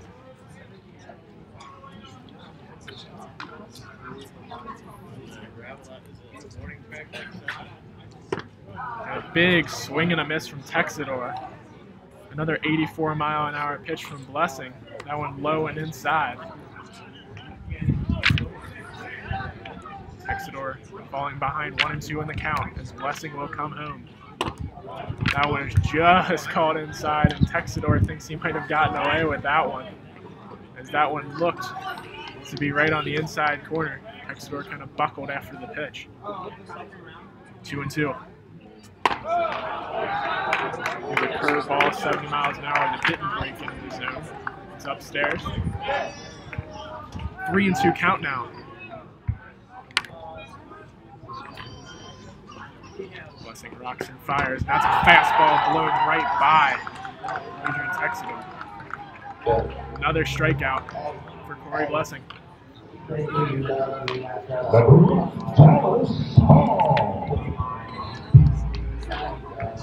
Leadoff batter in Miami's order now to the plate. Dallas Hall, the right fielder. He's 0 for 3 on the day and is 0 for 9 in his last 9 at-bats. Strikeouts in his last 2 at-bats, too. He'll look to change that on the first pitch here as he takes a 66-mile-an-hour bender upstairs. Still probably pulling turf pellets out of his arm after taking a nice spill down the right field line, trying to track down that ground rule double from Rote. That pitch from Blessing is down low, 86-mile-an-hour fastball. So he's now falling behind Dallas Hall, 2-0. I'll tell you what, Dallas Hall is never going to hurt his ankle. I mean, that thing is it's almost completely turned around on his step. So he's never going to roll his ankle and hurt. It's just going to be normal for him. That one is down low for ball 3. Here comes a 3-0. A get-me-in fastball. 88 miles an hour on the gun, right down the middle. I mean, his entire left foot, all of his toes are pointing towards his right toes. I mean, fouled back. It's baffling. Definitely a new look for Dallas Hall. We have not seen that before. He had adopted the crouch earlier this year. Almost a Pete Rose-like, just get down and minimize the strike zone, make it as small as possible. Now with that weird front foot turn. And he's rung up. Corey Blessing with just another strikeout. That one a breaking ball in the inside corner froze Dallas Hall. Hall 0 for 4 on the day now. Miami, 2 outs in the inning. Ross Haffey coming to the plate. Blessing, 3 2/3, no hits, no runs, no walks, 8 strikeouts. That right there is insane. As Haffey takes a 74-mile-an-hour breaking ball low. And now just his pitch count approaching 50? I mean, this is unheard of. He's got plenty of juice to finish the game as Haffey will hit a ball about a mile into the air into left field. Shallow left field, the left fielder, Garcia. The ball is loose in the sun. Haffey was hustling around the bases, was able to slide into third. And look at that, the sunset coming into play again. We've seen in the last inning, Massman lost a ball out in center field, and now Garcia in left. And that, kids, is why you always, always, always run out the ball when you make contact with the ball. I mean, if Haffey had just been trotting, you know, off the field almost, as most players do when they pop a ball a mile high in the air, I mean, it wouldn't nearly be the situation we're in right now. Now, all of a sudden, tying runs 90 feet away from scoring because of his hustle. That was probably the shallowest triple I've ever seen. I mean, that was only, what, 10, 20 feet away from the infield? Just I mean, about. and you can't blame Corey Blessing on that. I mean, he No. just got Haffey, the most powerful hitter, arguably the RedHawks' best hitter, to pop out to the left fielder. And pop out it was not, as Garcia had a bunch of trouble with it. That's his first hit allowed on the day. Blessing, that is. And Haffey, it's a game-tying run, is standing on third base with 2 outs. Aiden Sanger will come to the plate. He's 2 for 3 on the day. Well, that definitely adds to what I said earlier when I remarked that we've seen a lot of odd plays in this game. There's your other one. I mean, you can't make this stuff up. You can't prepare for it. So we'll see what oddities the last 2 innings have for us here. I'm still just dumbfounded at what's been happening. I love it. Who doesn't? Great day for baseball, and we're watching a very entertaining game here. 4-3 OU over Miami in the bottom of the 7th inning. Corey Blessing staying in the game after that conference. His first pitch to Hayden Sanger, a 65-mile-an-hour breaking ball that didn't really break, and it was called high for a ball. 1-0 to Sanger. As mentioned, Haffey on third. Pitch to Sanger, that one is down low, 78 miles an hour in the dirt. You got to watch those low breaking balls if you're Corey Blessing, because you don't want a pass ball or a wild pitch to go to the net and have Haffey score the tying run.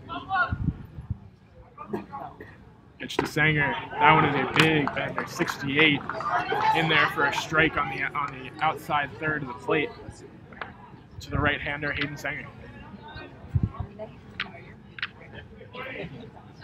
Blessing kicks and fires. That one is another breaking ball in there for a strike. That evens the count at 2-2, and the fans here at Hayden Park are none too pleased with that call.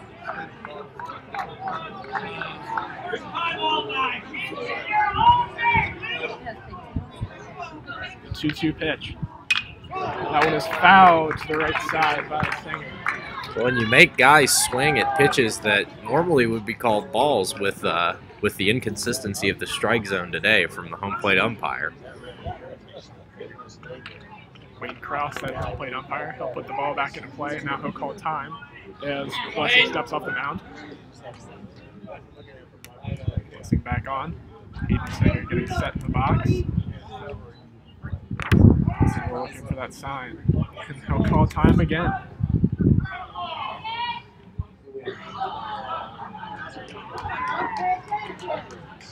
So we're going to try the 2-2 pitch for the second time here. After Sanger fouled the first one off, that one is a fastball low, 88 miles an hour, and that will chalk the count full.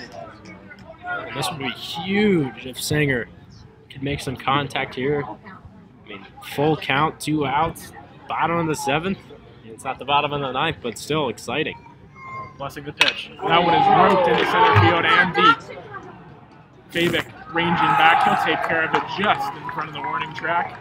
And threat averted, crisis averted for Corey Blessing as he gets out of the inning unscathed. We're going to take a break here on YouTube Live. We'll be back in just a minute with more Miami OU baseball.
And we're back here in the top of the 8th inning. Shane Smith still on the mound for the RedHawks.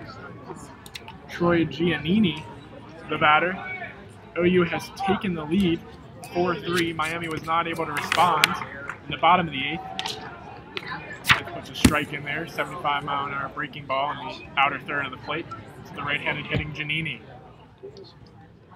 Here comes the next pitch, and it is fouled into the Miami bullpen, scattering Miami's relievers. I don't believe anyone was hit down there, but it was a close call for those guys. Had to show off the cat-like reflexes to get out of the way. Smith's pitch to Giannini is way outside.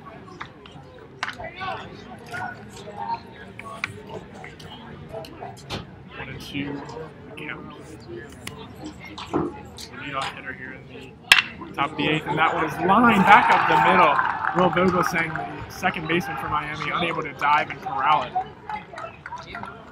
And OU has now put their leadoff hitter on base to start the top of the 8th.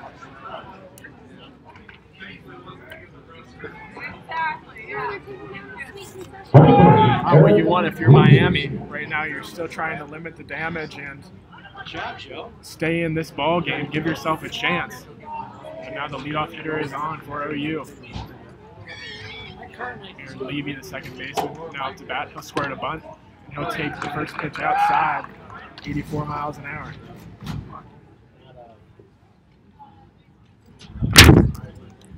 Aaron Levy, it seems as though he's been squaring up to bunt just about every time he's been at bat. I guess it's just fallen in his lap that he's in the sacrifice situation. Back and swing this time, and there's a throw down the second after Levy swung and missed.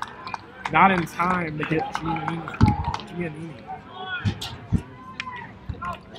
Houston, you're right. He has been squaring to bunt almost every at bat. It's Levy. He's getting the guys in front of him on base. Levy 0 for 2 on the day. He will most likely just hit now with a runner on second base. That one is a called strike, fastball on the outside corner.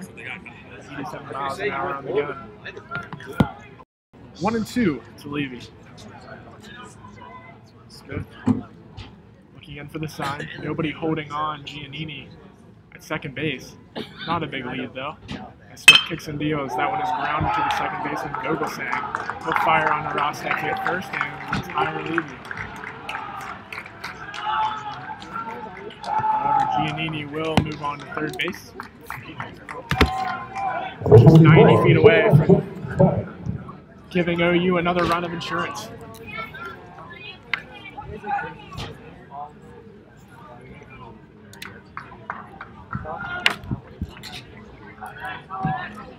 Sebastian Fabic, the center fielder now, on the hit. And that is a check swing. He tried to hold back, but he went around, says the home plate umpire.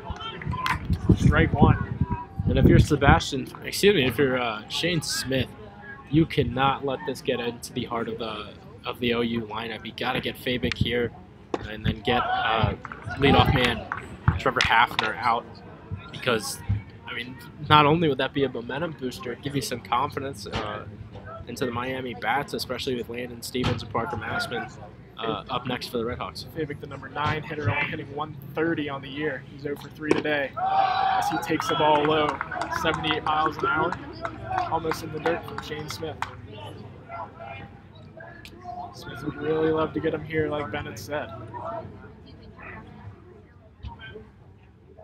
Smith was set.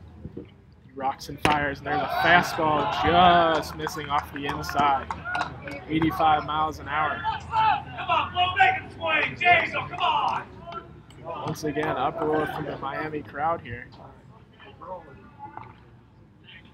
As Smith will try to get another strike in there. 3-1, and that one is fouled. 87 mile an hour fastball fouled off to the right side over OU's bullpen. Giannini chilling on third base, still 90 feet away. Fabic will take his time getting back into the box. Now steps in, Smith sets, he's ready to go. The pitch is hit into right field, Hall coming on, and it's going to be just foul. Just a little blooper down the right field line.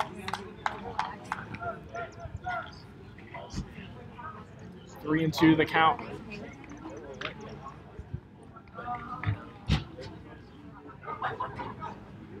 Had to be a little bit of a scare there for Shane Smith to see that ball looped down the right field line. A couple more feet to the left into fair play, and it would have been 5-3 OU. But we'll try the full count pitch again. That one is spoiled as well by Fabic. He hits it back into the net behind home plate. Count stays at 3-2. One down. A runner on third base. OU's leading 4-3 here in the top of the 8th. Sebastian Fabic waiting for the pitch, and he will foul that one to the right side. So Shane Smith struggling to get rid of Fabic here, engaging in a little bit of a battle.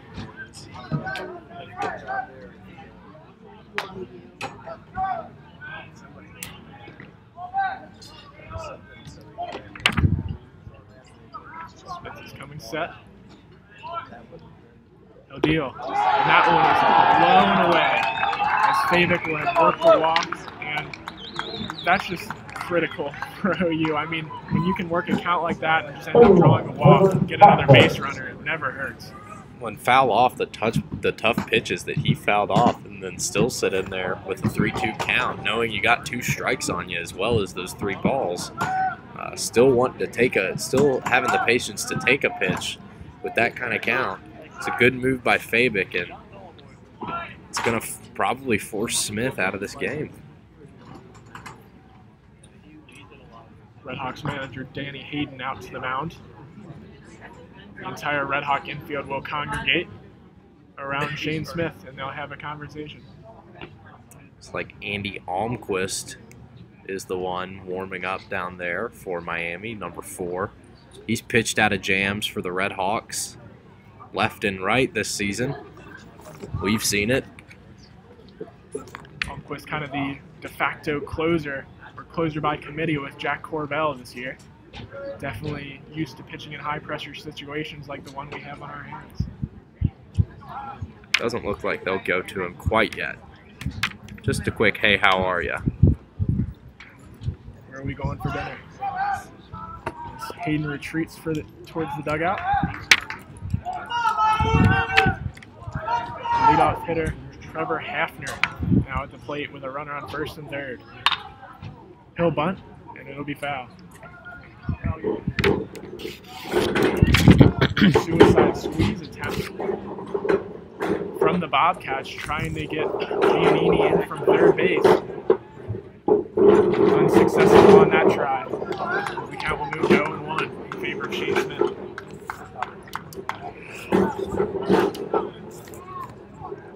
Smith comes set. And he'll step off the mound and look both runners back. Go, Shane. Steps back in and wiggle the bat up over his head. And Smith comes set. Here comes the 0-1. That one is just missing outside. I'm sorry, he called it in. Oh, no. Screw it. 1-1. Pardon me. That one was just off the outside corner.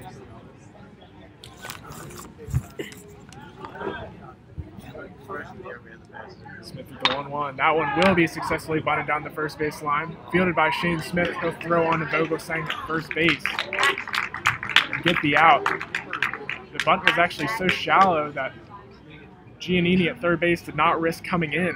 And so the RedHawks just kind of got a free out there.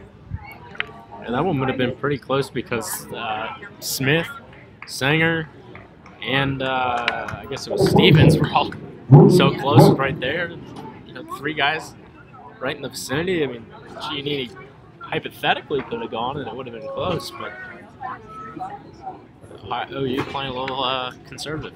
They still have runners on second and third, however, so the sacrifice was successful to an extent. However, not sure if the sacrifice was on or if it was, as Chris said earlier, the suicide squeeze. So now with 2 outs, Smith has an opportunity to work himself out of the jam. Looks like they're going to intentionally walk Rote. Get a force in any base. Yeah, that's smart. With 2 outs, you don't really want to face arguably OU's best hitter. Good, smart decision. Rote already 2 for 4 on the day with 2 doubles, hitting .370 on the year. That is by far OU's highest batting average. And so he'll take the 4 free balls and will trot down to first base. Bases loaded, 2 outs, and the 3-hole hitter coming up for the Bobcats. Picnic, the designated hitter, will face Shane Smith.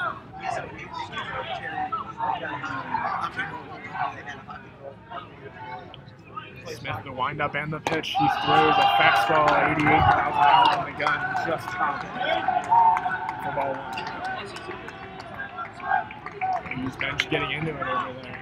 They are fired up. That one is called a strike. 76-mile-an-hour curveball low and away. Home plate umpire Wayne Krause says it caught the outside corner. Come on, Shane. Here's the 1-1. That one is spoiled back over the netting behind home plate. He moves the count to 1-2. Big count here. Big pitch. 1-2 with 2 outs.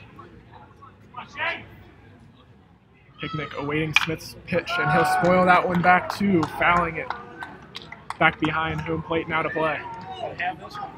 Yeah. 1-2. Baby. Smith is set, working quickly. He'll fire. And that one is crushed into center field. Mashman taking a couple steps back. He'll get under it, and he will record the out to end the inning. So Shane Smith doing a great job. Gets himself out of the inning after starting a little bit of a jam. And the score will hold at 4-3. We'll take a break here on the RedHawks Radio Network. Is the home to several unique events and local businesses.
We're back here in the bottom of the 8th inning. Miami trailing 4-3 versus OU in the first game of the Battle of the Bricks series here this weekend. Landon Stevens, 1 for 3 on the day, will lead it off for Miami and will foul the first pitch back. We have a new pitcher after Corey Blessing turned in 4 innings of just fantastic ball. Jake Roan on for the Bobcats now. 0-1 to Landon Stevens. That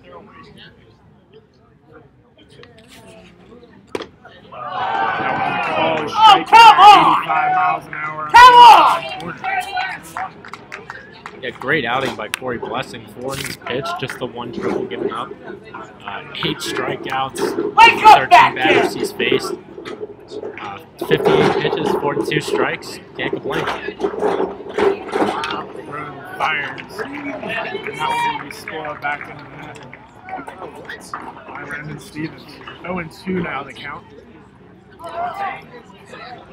Jake Roan, the pitcher, enters this campaign with 22 career saves, and that is tied with the most in program history for OU.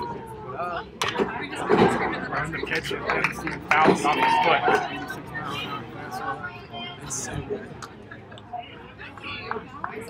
Count holds at 0-2. So Roan looking to continue the success that Blessing had today, just baffling Miami's hitters for much of 4 innings. Redshirt senior out of Sandwich, Illinois. Sandwich.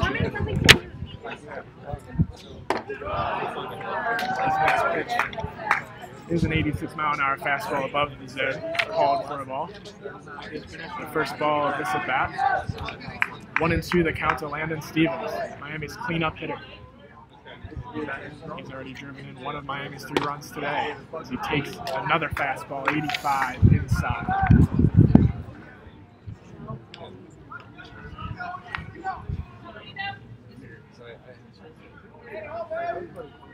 And is working quickly. 2-2 the count, and he'll get Stevens to pop it up towards the left side of the infield. He'll be retired by the shortstop Trevor Haffner, and the first batter, the bottom of the 8th is Number 19, Parker Basma. sun's starting to set a little bit here. Shadows starting to creep over the left side of the ball field. Cooling off considerably. Eagle. We've put on jackets out here on the concourse at Hayden Park. The first pitch to Parker Massman is outside, called a ball. So 1-0 to count to Miami's phenom center fielder. That one is swung on and missed. 85-mile-an-hour fastball low in the zone. Roan gets Massman to swing through that one to even the count at 1-1.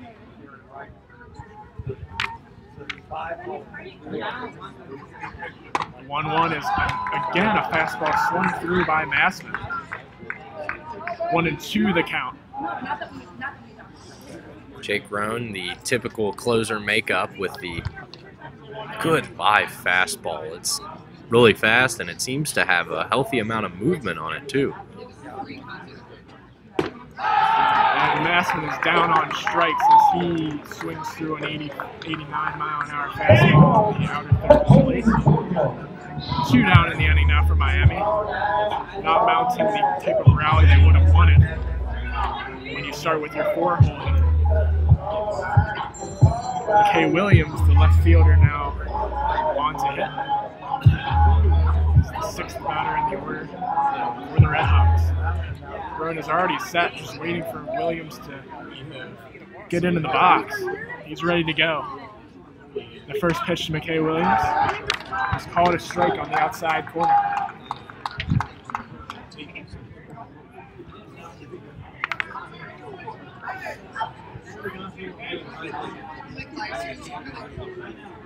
Gets set again. It's in the pitch. And that one is called high and outside to McKay Williams. 1-1 now to count. RedHawks still trailing by 1. Down to their final out here in the 8th inning. That was a called strike on the outer third of the plate to the left-handed hitting Williams.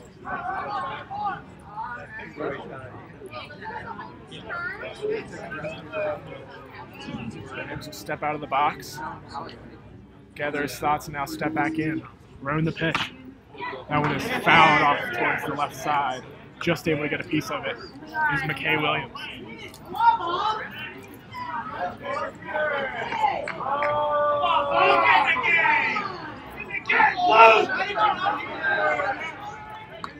A little bit of confusion now, as Danny Hayden will walk down towards the home plate umpire, and they will have a little bit of a conversation. Seems the umpire is a bit confused himself. Hands in the air.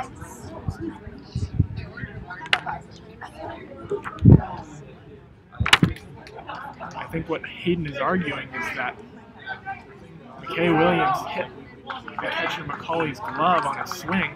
The home plate umpire says he didn't see it. It's called a foul ball, and there's one ball, 2 strikes. 2 outs now in the bottom of the 8th. So Roan will get set. He'll fire the 1-2 pitch. It's a fastball, 87 miles an hour, called outside. Williams will live to see another pitch.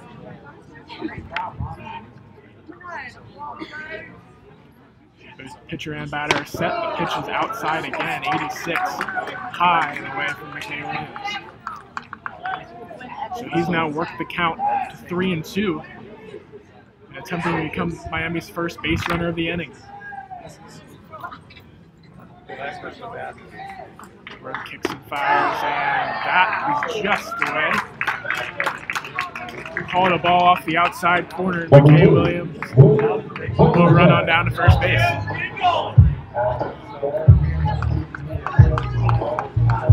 Vogel saying now the batter. He's 1 for 2 on the day and has also driven in one of Miami's 3 runs. They're actually going to pinch run for McKay Williams at first base. The freshman utility man Christian Tejada enters the game. He'll go down to first base and is definitely a threat to run. He's a speedster. Christian Tejada. Tejada actually sees more action as a pinch runner than at bats or in the field appearances. He'll take a big lead over there at first base. He's got 2 stolen bases on the year in limited action, so we'll see what he does. Vogel saying will face the first pitch from Roan. He'll square it a bunt, but he'll pull it back, and the ball, it's called a ball. Catcher McCauley fires down to first base, but not in time to get Tejada. He's back safely. What a good heads-up play by McCauley there. Big of a lead if Tejada was getting. You got to at least try and see if you can't nab him, trying to scramble back to first. Second pitch to Will Vogel saying incoming. Steps back in the box. Roan gets set. He'll deliver the 1-0 pitch. And that one is called a strike. Tejada is running, and he is called safe at second base. He almost slid around. Ball was in. But was able to stay on. Yeah, just to make sure. He grabbed the bag with both hands, pulled himself up by it just to make sure. That was really, really close. So now after the first 2 batters of the inning were retired, the RedHawks have a runner in scoring position on second base. 1-1 count. With Vogel saying it's 3:20, so definitely a guy who you can trust to make some contact. Vogel saying we'll take a 78-mile-an-hour pitch high for ball 2. So 2-1 the count now. To Will Vogelsang. I'll tell you what, Roan gets set up there on the mound right away. He's not wasting any time, and he's just waiting for the batter to get back in the box every single pitch. Definitely intimidating from a hitter's perspective. Makes you feel like you're working on his time. He'll check the runner at second, take another look back, And now he'll come plate work. That one is just off the outside corner away. 3-1 now. Hitters count for Will Vogelsang.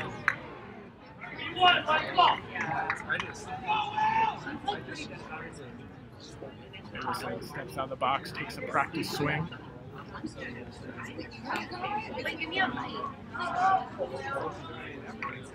Tejada out there at second base.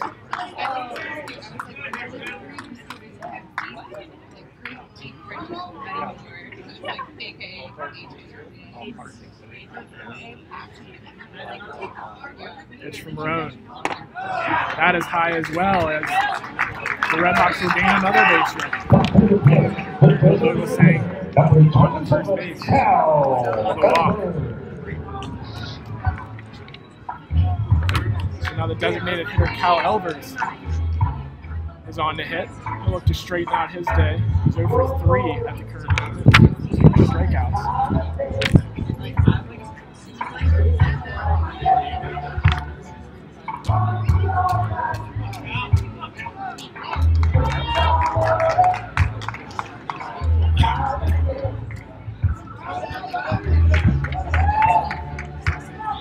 Two speedsters on base for Miami. The freshman Tejada and the sophomore Vogelsang.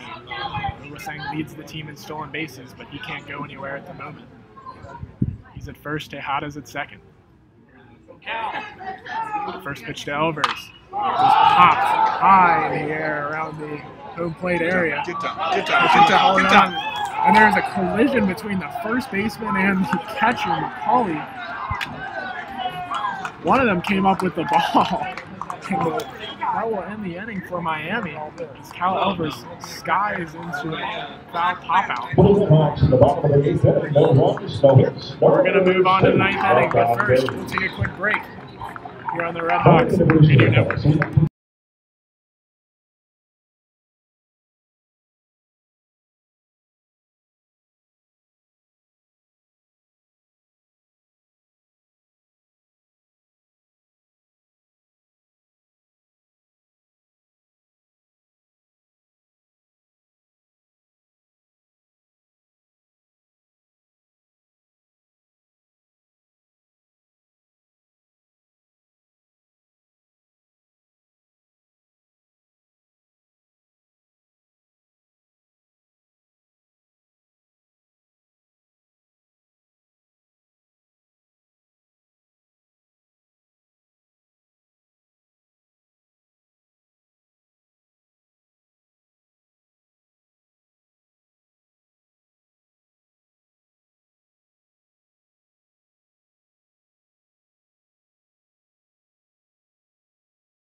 We're back here in the top of the 9th inning.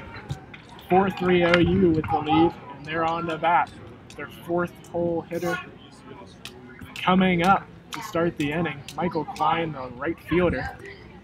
Shane Smith still on the mound, and his first pitch is in there for a strike. 85 miles an hour on the outer third of the plate to the right-handed hitting Klein.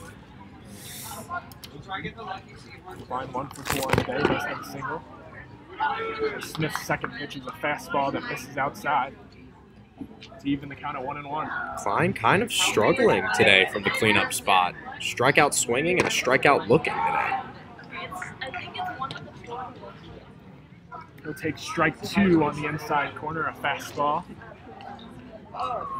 The count is now 1-2. Smith. This one is skied into right field. All looking directly into the sun, but he'll take care of it to retire Klein.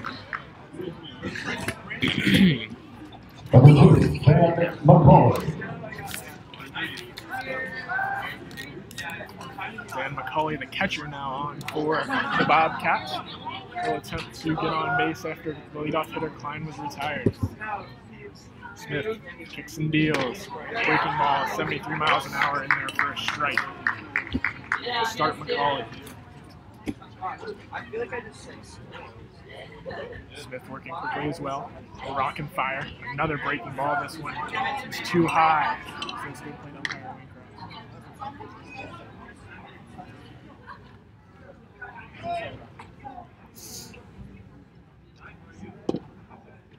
The 1-2 is also called low. 2-1.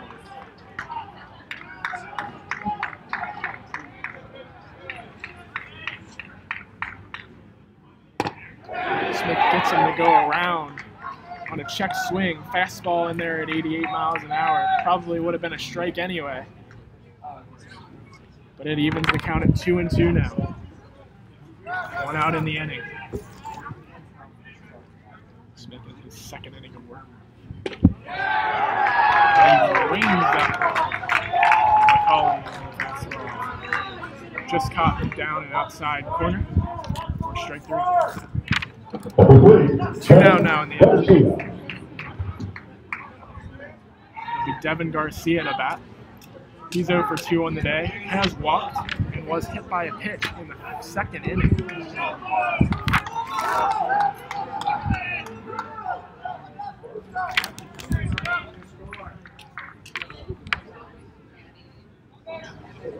Smith with his first pitch to Garcia. It's called a strike, 87 miles an hour on the gun.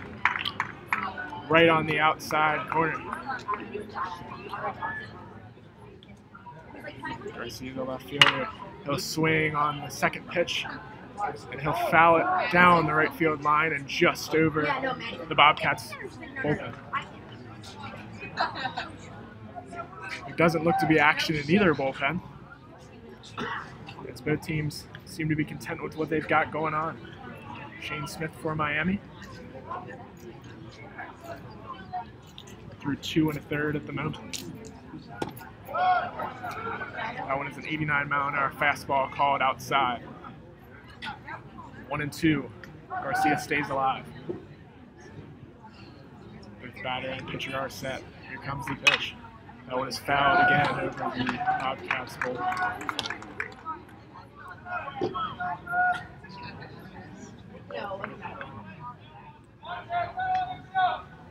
Garcia hitting a very, very pedestrian 109. 2 outs in the inning. He'll hit a grounder to the second baseman Vogelsang, who was able to pick it up and fire on the first of the out. So we'll go to the bottom of the ninth. We'll see if Miami can continue their late game heroics. It's become a trend this year. Yeah, I'm sure this crowd will love it. They've been sitting here all day, sun coming down. They'd love to have their Friday night started off by a win. Definitely one of the bigger crowds we've seen here at McKee Field this year. Great crowd today. Lots of people coming in and taking in the weather, supporting the RedHawks. Lots of jeering. Something that you'll love to hear and see if you're a player. That's Brady. You know they've got your back. Brady's been here before. Yes, he's worn a red t-shirt before. Yeah. 4-3 the score. Oh, jeez. Texador, Sorry the about that. hitter, will lead it off and then turn it over to Dallas Sorry, Hall. Brady. Second man. From that electrical stuff. Sorry. Brady, sit. Stay right there, buddy. Stay right there. That's good. Stay right there, Brad. Stay right there. You're good. You're good. Your NFL draft update tonight. Austin Corbett was the first pick in the second round, drafted by the Cleveland Good Browns. boy, just stay right there. He's an offensive guard out of Nevada. Big Chubb, the superstar running back out of Georgia, was taken with the third pick in the second round by Cleveland. They thought they would take Saquon Barkley in the first round, another running back, but he was gobbled up at number 2 by the Giants. So they fulfill that need in the second round with Nick Chubb. We're ready for some baseball here again. To start the ninth, Adrian Texador is in the box. He's facing Rain, and that one, the first pitch will be skied in the shallow right field. The second baseman, ranging back, takes care of it. That was a great catch over the shoulder, not looking at it, just sticking his glove out, dropped in perfectly. Great out. Like a football player. You're talking about football, he went that, floated under it like a wide receiver. Caught it in his bread basket. Good play. Dallas Hall now on the bat. that. 1 out here in the bottom of the ninth. The RedHawks are down by 1. Ball's 0 for 4 on the day and has struck out 3 times. Looking to right the ship here. First pitch from Roan is in there for a called strike. 84 on the gun.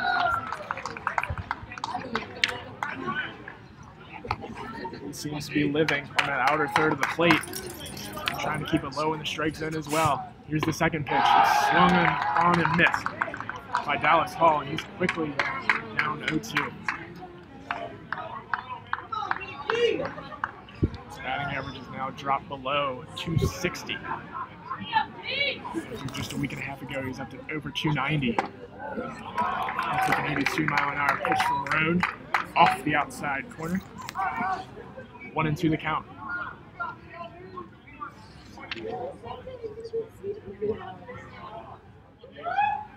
Roan the pitch. Swing and a miss from Hall. He's gone out on strikes for the 4th time today. 0 for 5. Just can't figure out the Bobcats pitching staff. And Ross Haffey will come to the plate for what the Bobcats hope will be the final batter of the game. 2 outs here in the 9th. Ross Haffey, 2 for 4 on the day. He has had a triple in his most recent at bat and had a single in the 3rd inning. That one is taken low and inside, a fastball, 88 miles an hour from Roan. Jake Roan looking for his 7th save of the year. And he'll deliver to Ross Haffey. That one is a big swing and a miss from Haffey. 83 miles an hour. With 2 outs in the bottom of the 9th, he's swinging hard. He's really trying to tie this one up. This is Miami's power hitter. He's got 11 home runs on the year. Leads the team. They'll take inside again. 2-1 the count. If you're Roan, you have to be very particular in what you choose to give Haffey here, because he can change this game with one swing of the bat. That one again, a hardy cut. Swings through it. It's now 2-2 to the RedHawks first baseman. OU leading 4-3. Here comes the pitch. And it's swung on and missed. Ross Haffey is set down on strikes. And Miami has dropped the series opener in the Battle of the Bricks to OU, 4-3. Miami actually out-hit the Bobcats on the day, 9 hits. OU's 7, able to bring him around as many runs as OU. And Aaron, the game was on OU's side. Definitely player of the game. Got to be Corey Blessing coming in. 4 innings, 1 hit, 8 strikeouts. I mean, yeah, you can't get a better relief performance than that. Jake Roan didn't allow anything either. I mean, this guy who just surpassed the program history, the most saves in program history, held until 1992, held from 1992 as well. So just great relief pitching. Cut didn't do a terrible job, but needed to turn the ball over to the bullpen, and the Ohio bullpen delivered. Great game all around. Odd game. Saw some crazy stuff. Only took 2 hours and 47 minutes for the Bobcats and the RedHawks. We're going to do it again tomorrow at 4 p.m. here at Hayden Park in Oxford. Zach Spears, the junior left-hander from Miami, will most likely be on the bump. We'll see you then. 4:30 is your final score today. I'm Chris Fennell here with Ben Wise and Sister Vic. We're signing off here on the RedHawks Radio Network.